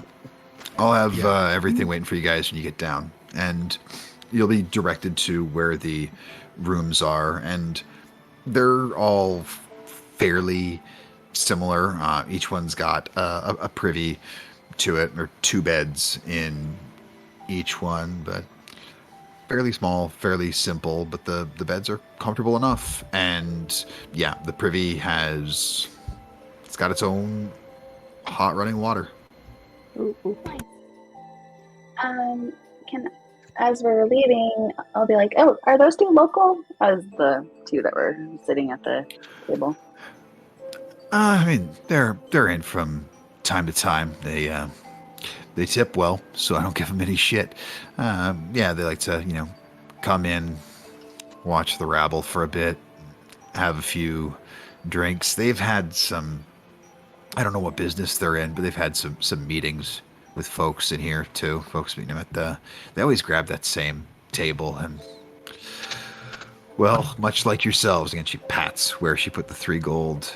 If you treat a bartender right, we treat you right. So, Garnet's gonna just write a quick little note. Here's to good business, and why don't you give them a couple drinks on me, and give them this note. you're all right. Don't worry about paying extra for the drinks, by the way. We'll make that part of this. Thanks. You give too much away. Just be careful. Yeah. We'll be repeat customers. Don't you worry. That's great. You guys paid 3 gold for 3 rooms that were 3 silver apiece. I'm still pretty far in the black that I can afford a couple cups of ale here. And she will take it over, and then what does the note say? It just says that here's the good business. Oh, But that's she all. does her name Garnet, Okay. and we'll kind of watch to see if they show any recognition or whatnot. Otherwise, she'll kind of go over and introduce herself later. But she wants to see if they react first. So the beverages are brought over, and they read the note, and now you're able to see. It looks like sitting there is a human and a gnome each sitting, and the gnome's kind of with a little laugh and a smile raises the glass in your direction. Human takes a drink and just kind of gives you the side nod with the head of "have a seat." She'll go sit down. I'll meet you guys up there later. And as you approach table, well, it's a good business. Why don't you have a seat? Thanks for the drink. Absolutely. Remind me of the bartender's name. The bartender's name is Falumi. Falumi. Was just chatting with Falumi there. It's my first time here in a while. And yeah, just, love to get to know the locals, and it sounds like you often do business here. Yeah, you could say that. I definitely try and be fairly fairly successful, I think. My name's Garnet. You are, and she'll kind of, thieves can't as well, like checking to make sure you understand. So, well, Garnet, pleasure to meet you. I am Vestar, and this little pain in the ass here, and you'll see the gnome kind of looks up with a bit of a smirk. The gnome, he says, "Lancer, at your service. Not always a pain in the ass, Vestar. Regardless, welcome."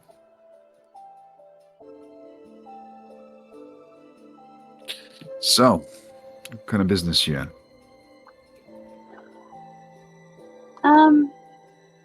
Many aspiring businesses just trying to get some startup capital. Done a fair bit of travel. But I was looking to meet up with some potential friends who mentioned they might be in or around the area. Anything you can tell me? Anything you can tell me about these friends? Maybe we know them, maybe we don't. Okay, but you gotta promise not to laugh when I tell you. I can promise not to laugh. He can't. Fucker thinks everything's funny. I mean, most things are. Lancer just kind of gives a smile and a shrug. That's fair. Bellatrix and Goldclock?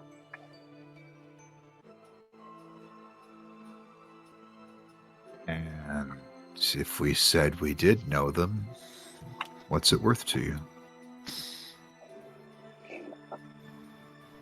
Not monetarily, understand. Future Personally. Oh. I like those. Tell you reasonable, what. of course. Oh. Always within reason. Vestar will say, "Lancer, let her use the thing." And see, Lancer, its gnome, reaches into the sleeve of his cloak and pulls out what you will recognize as a sending stone. You want to give him a call? Amazing. He'll Yeah. He'll slide the stone over to you. Garnet will just nod and made it to Willowshire a little quicker than I thought I would. And well, don't know what your plans are, but dinner, breakfast at, where are we again? You're at the Silver Glass. Silver Glass. At the Silver Glass, or let me know what's convenient for you. And a few moments will pass, and you will hear a voice reply. You made it.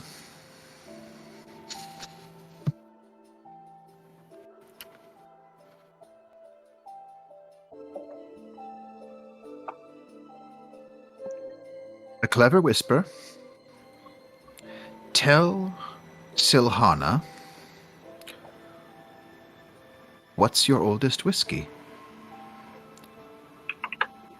When she asks her question, say you were planning to order 2.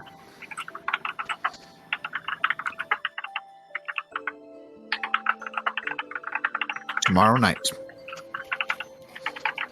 Grip it. And that is the last you'll hear.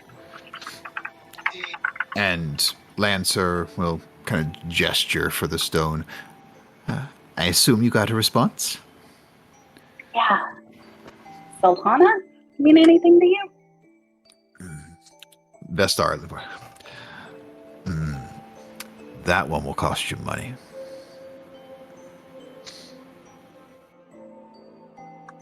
I just have a hard time remembering things, but, you know,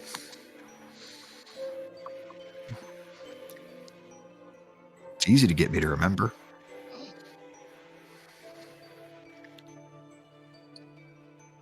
I'll motion to the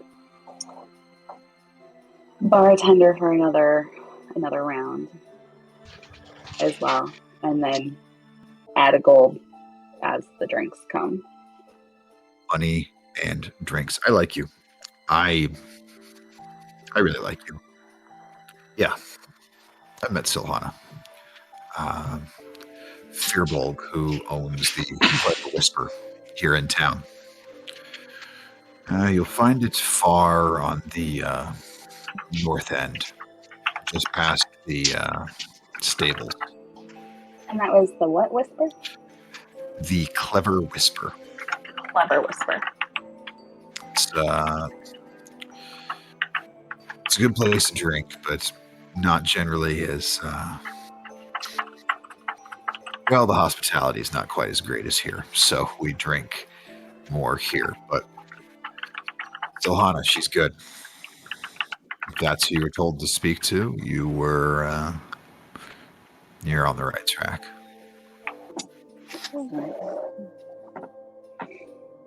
Any other words of wisdom? Yeah.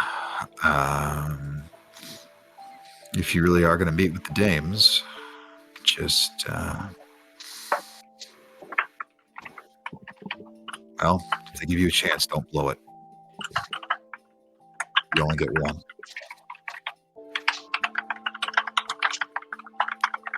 Good to know. I'll do my best. It won't surprise you. They got a long list of people who want to work with them. I'm sure.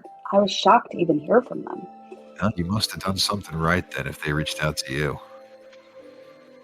But when you've been in the game close to 200 years, I guess you know what you're looking for when you see it. Amazing. Well, thank you. Enjoy your drinks. I really appreciate the chat. Absolutely. And don't worry. If anybody asks, we bought these drinks. Cheers. And yeah, she'll go Drink to that. get cleaned up. And you guys are able to get yourselves cleaned up. That would absolutely be short rests if you want to take them. You don't need to, as you are on the track to a long rest, unless you do something to fuck that up. That's on you. Coming back down, the beverages are a little on the strong side, but quite delicious. Siobhan, I imagine you're relieved to have something that isn't mead for... Oh yeah, you were having a hard time getting the sour out of her hands, definitely. Like she took that and was basically cradling it. It's like, oh, thank fuck. And it's quite good. It's a huckleberry sour. It's quite nice. That sounds lovely. And yeah, a short while later, the meal is done. Getting on to the evening. Anything that you guys want to do before this day comes to an end?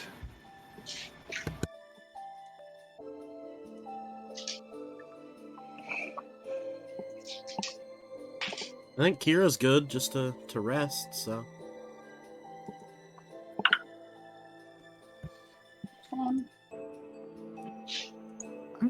So As we're getting ready Yeah. as we're getting ready to bunk down, don't know what the room situation is as far as who is with who, but I'm assuming I am probably not staying in the same room as Siobhan. So I am going to knock on her door. Yeah, I figure I'm with Reba, and I figure it's the groups we started out with, basically. Mm-hmm. And so, yeah, I'll answer, or I'll Hey. yeah, whatever. Yeah. Hey, so the whole fight this morning was kind of crazy, and I was hoping that I was going to be able to I was going to turn you into a giant ape, but it just didn't really work out. But we're about to go to sleep. I don't think it would be a good idea to turn you into a giant ape here, but I did promise if you wanted to experience it, I could turn you into a drunken bee if you want to see what that's like. And I didn't get to turn you into the ape. I'll try again later. But if you want to go outside, I could probably do that. But there's not really anything for you to hit. You want to be a drunken bee for an hour? Yes, I do actually. Cool. And Siobhan, you feel your muscular Kalashtar form shrink down into this inebriated bee. Fuck, are we doing this right now? Okay. And then so I wave to the bee. Good night, have fun, and I'll just walk back to my room. Very quickly, you got to fly a little bit from Kira's spell. The flying's pretty fun, and you're well inebriated. Yeah, this is a very unique yet somewhat delightful experience. Just kind of buzz around the room. The room's not that big, so I imagine Reba, you would have heard the entire conversation. So Reba, you're able to just watch drunk ass B Siobhan just like every time you're flying to try and land on something, Siobhan, you just kind of feel yourself just like lilt to one side. It's just like somebody's lose altitude a bit. You kind of flip over before you come back up to where you were trying to get to. Reba gets like some toothpicks and like napkin rings and makes a bee obstacle course. Siobhan, are you going to attempt the bee obstacle course? I recognize a challenge when I see one, and absolutely I am.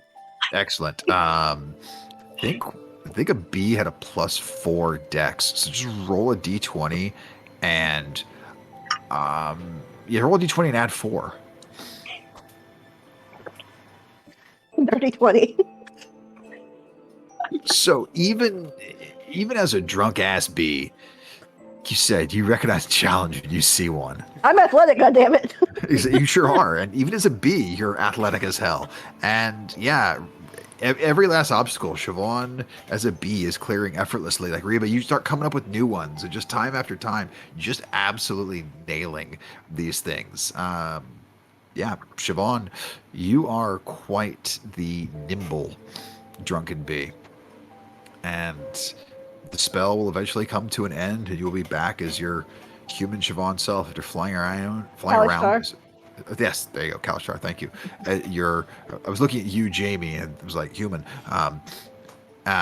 You say the nicest things. I do. But after an hour of flying around as a drunken bee, you are back to your normal self. I don't know if Siobhan would have any idea, any concept of the passage of time, so it's entirely possible that I turn back into Kalashtar form in the middle of the air and drop whatever height that is. I mean, this room's not that huge. Yeah. Like, your feet would maybe drop a couple inches. You just kind of. Oh well, yeah. Unless it landed on my back, but I'm not trying to get hurt. I'm just being realistic.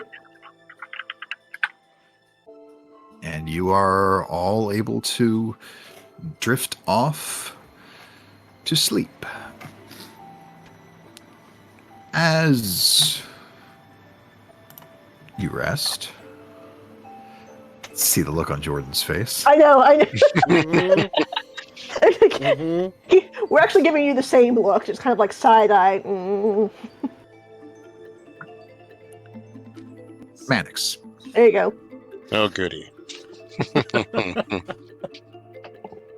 You find yourself, you're still laying comfortably. You're in this dreamscape. Get down, you can see grass and some flowers that are growing, stretching out in every direction. And looking at your bed, you can see where it looks like plants and vines have kind of grown over it. And distance away, you can see this large arch that looks like it's made out of woven vines. And you can hear the sound coming closer. It sounds like hooves, clomp, clomp. And you can look and see where there's this cobblestone path that goes through this arch that is just the edge of darkness. The path kind of comes out and curves past where you're laying and goes off in the darkness in the other direction. But you'd hear this sound coming closer.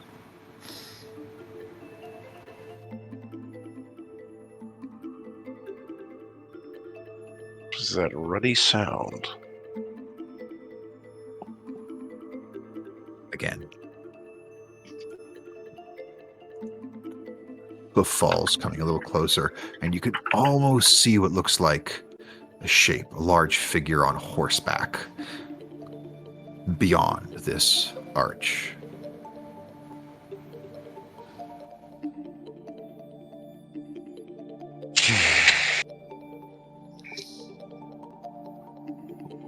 Any distinguishing features, anything that Mannix recognizes? Make a history or arcana check.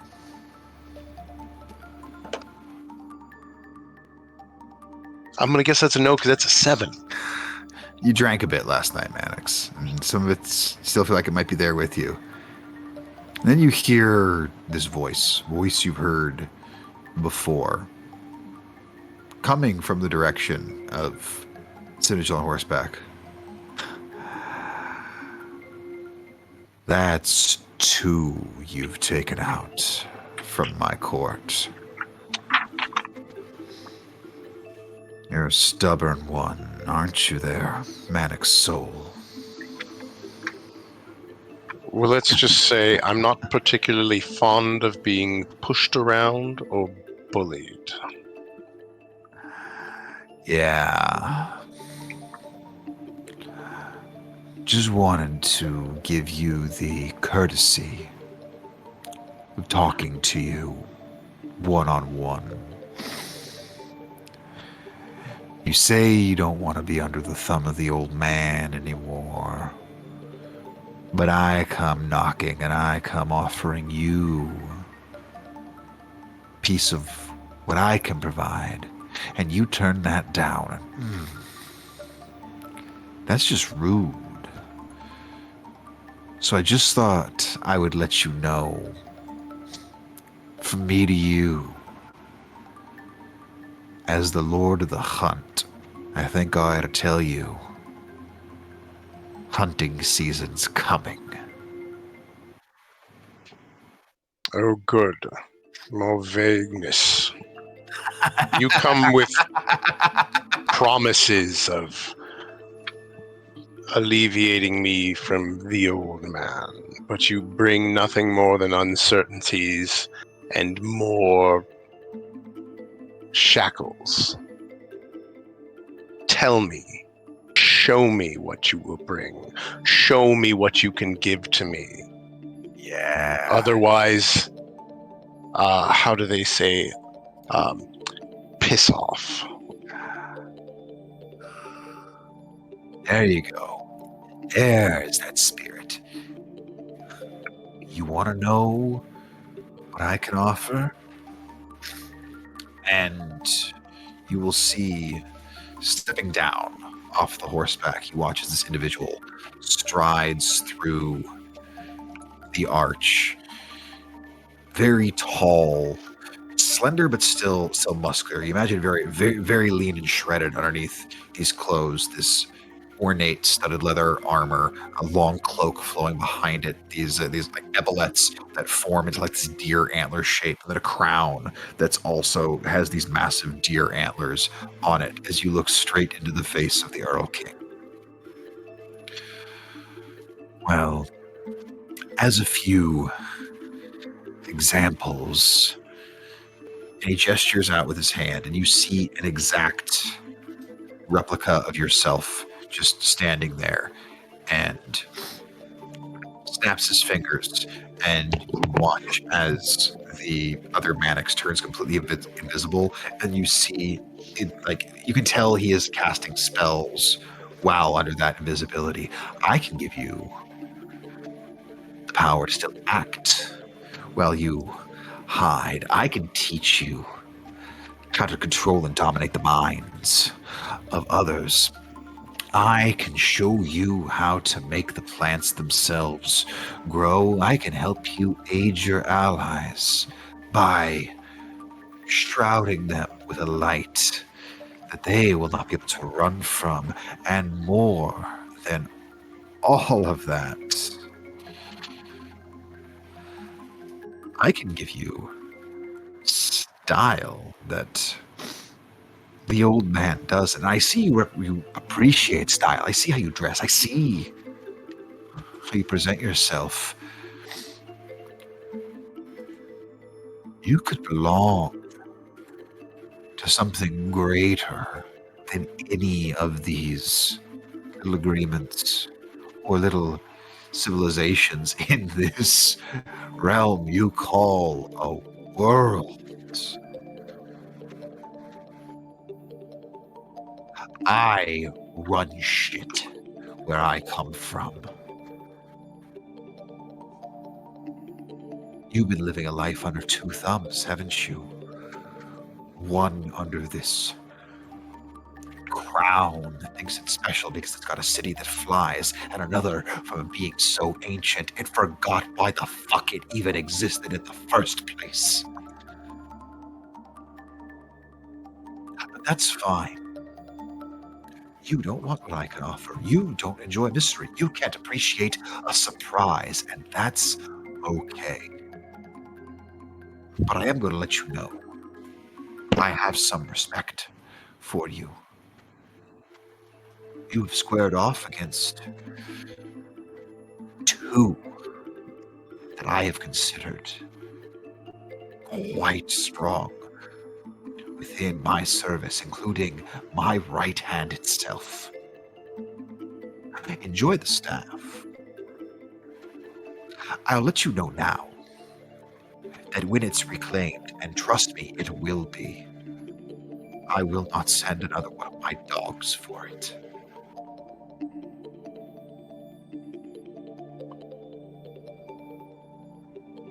You may consider the staff a gift. Gifts are given, not taken. You may send whoever you wish, but they will be put down nonetheless. You will watch his eyes locked on you. The facsimile of Mannix still off to his side, to the left, and just in an instant pulls this massive longbow off of his back without even looking, knocks 3 arrows into it, and just releases them, all 3 of them going into Mannix.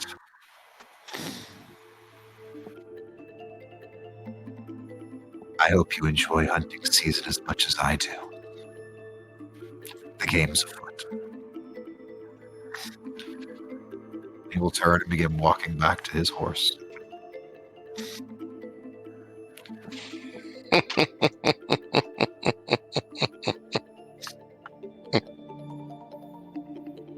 Very good. It was almost menacing. I'm not trying to scare you, Mannix Soul. Good, because it's not working. I'm just giving you open honesty.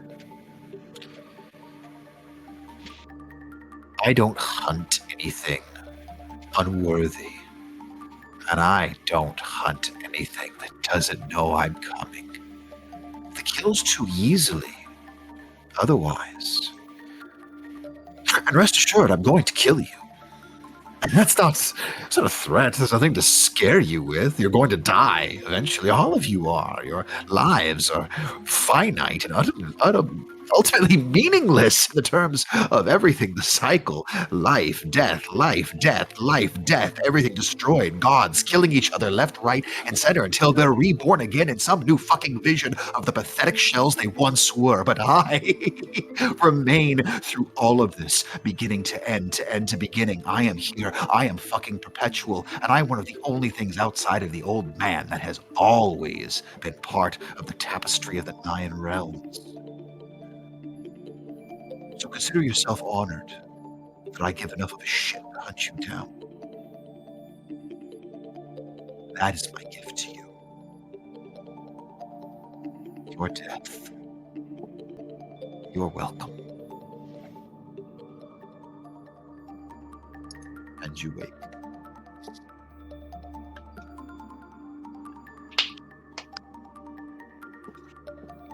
That was awesome. That was awesome, buddy. I thought that was Mannix clapping in the morning. No.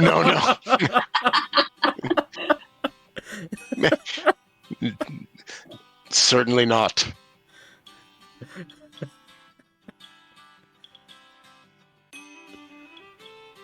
Oh. Annex, roll me a charisma saving throw.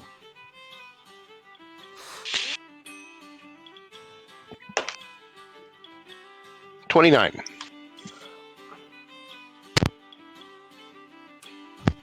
You're fine. You wake from that dream. No question about the validity of it, but in terms of it scaring you, in terms of it intimidating you,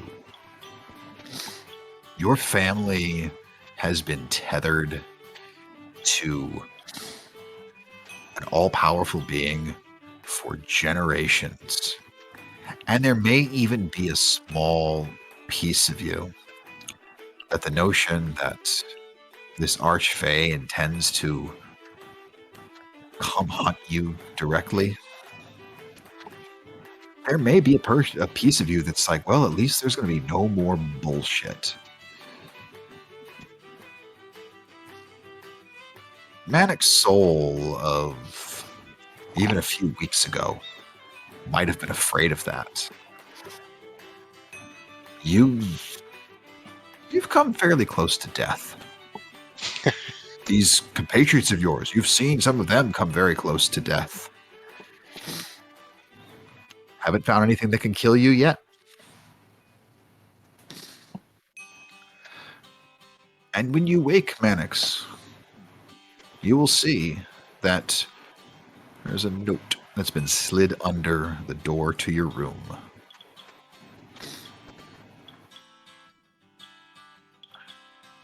Well, that wasn't there in the morning. All the rest of you are probably starting to stir right now. Bohaku's probably been up because he gets up super early. He's probably on the roof doing like snake calisthenics or some shit.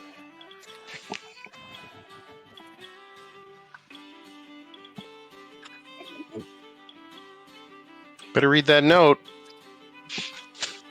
And so, looking at it, you'll see it simply says, Lord Soul, coffee and coffee will be sent up upon your request, or if you come down, we brewed it fresh this morning. We brewed them both fresh this morning.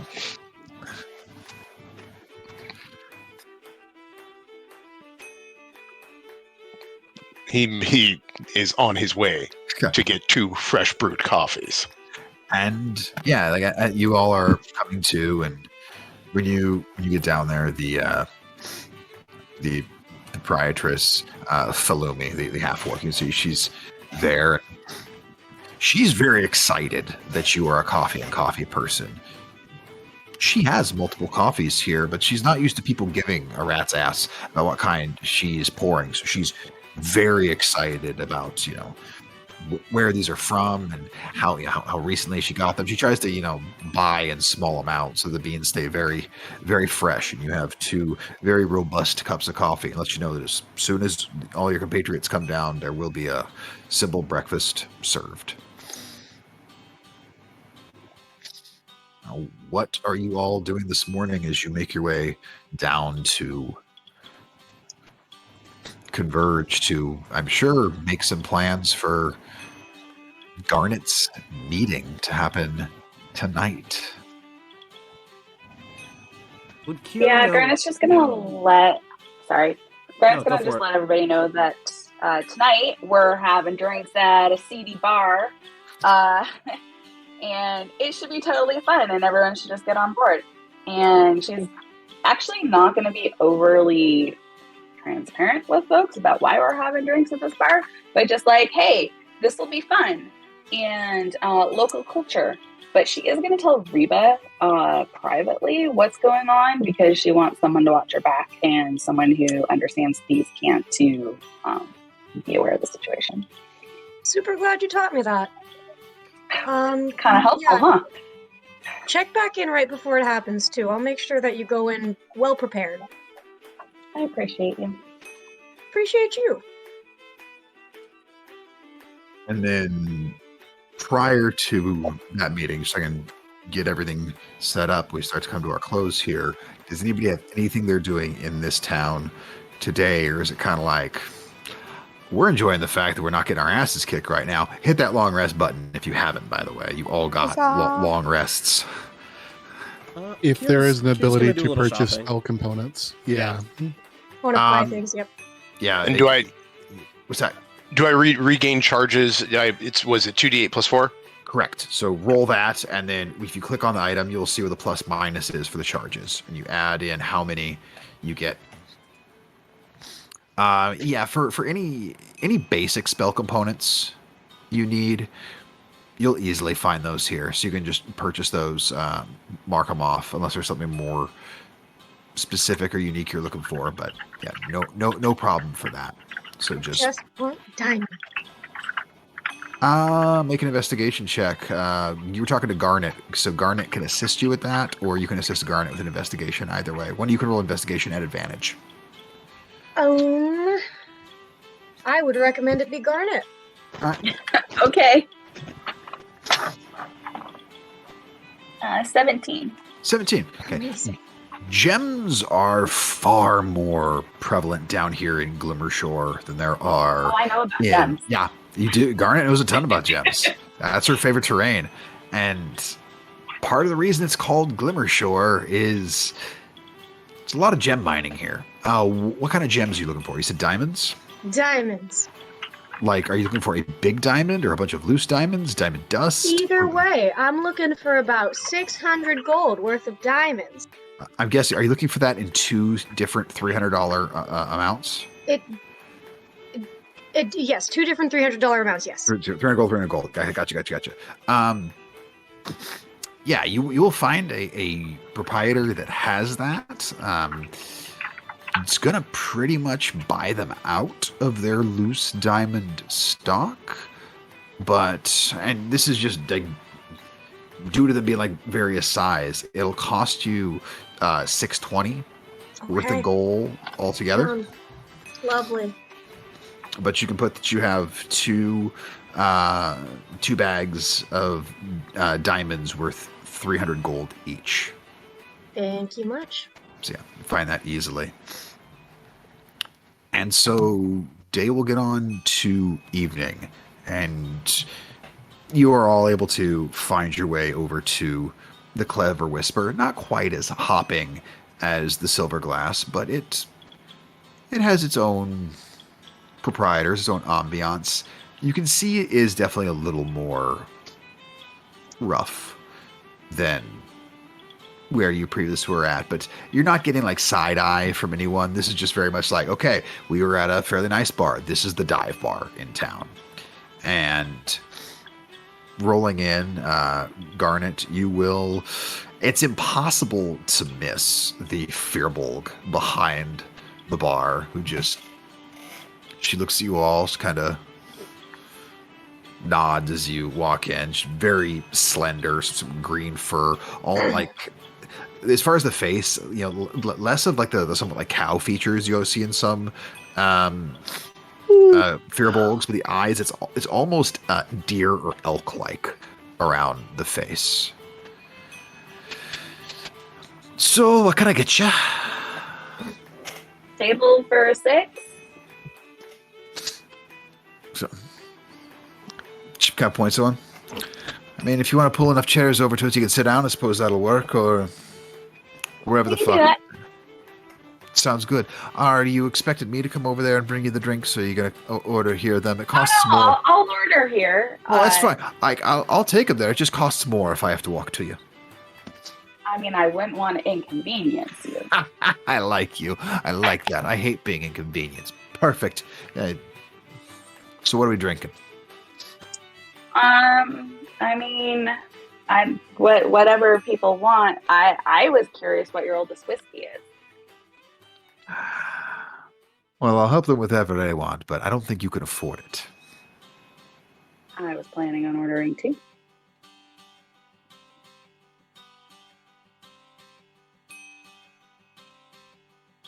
Why don't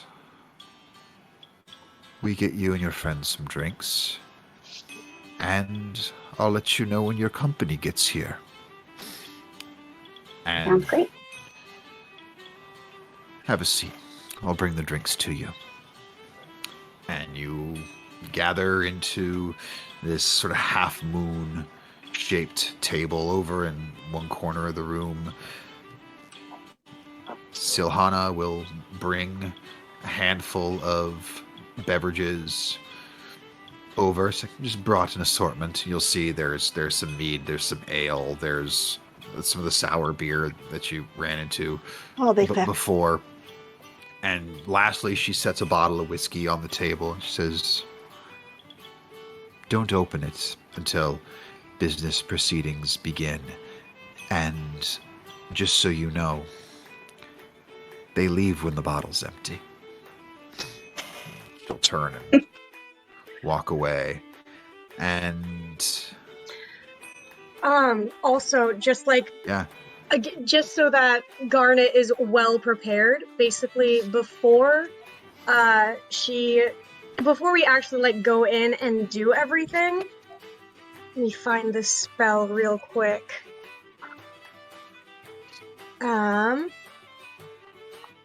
Reba is going to cast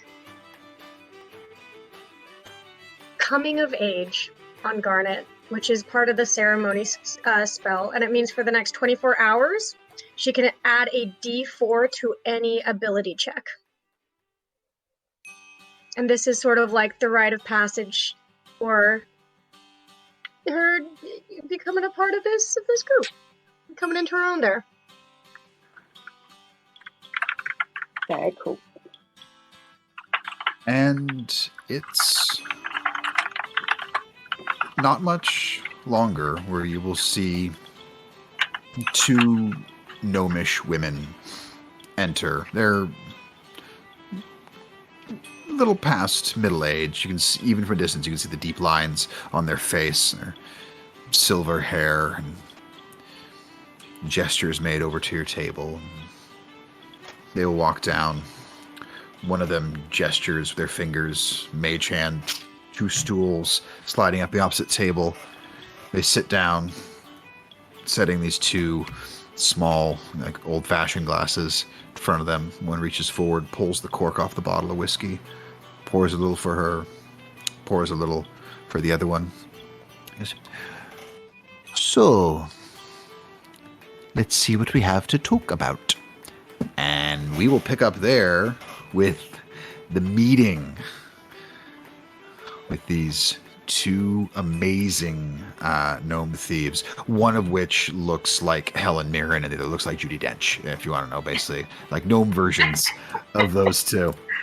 But that Love it. is for our next session when we start seeing how Garnet gets into business. Well done with that combat, and well done rolling that 9. It got you to meet the mechanical horses, and now you are fully in Glimmershore. We'll pick up there as we continue on with this amazing time that I'm having, and we'll see what chaos awaits.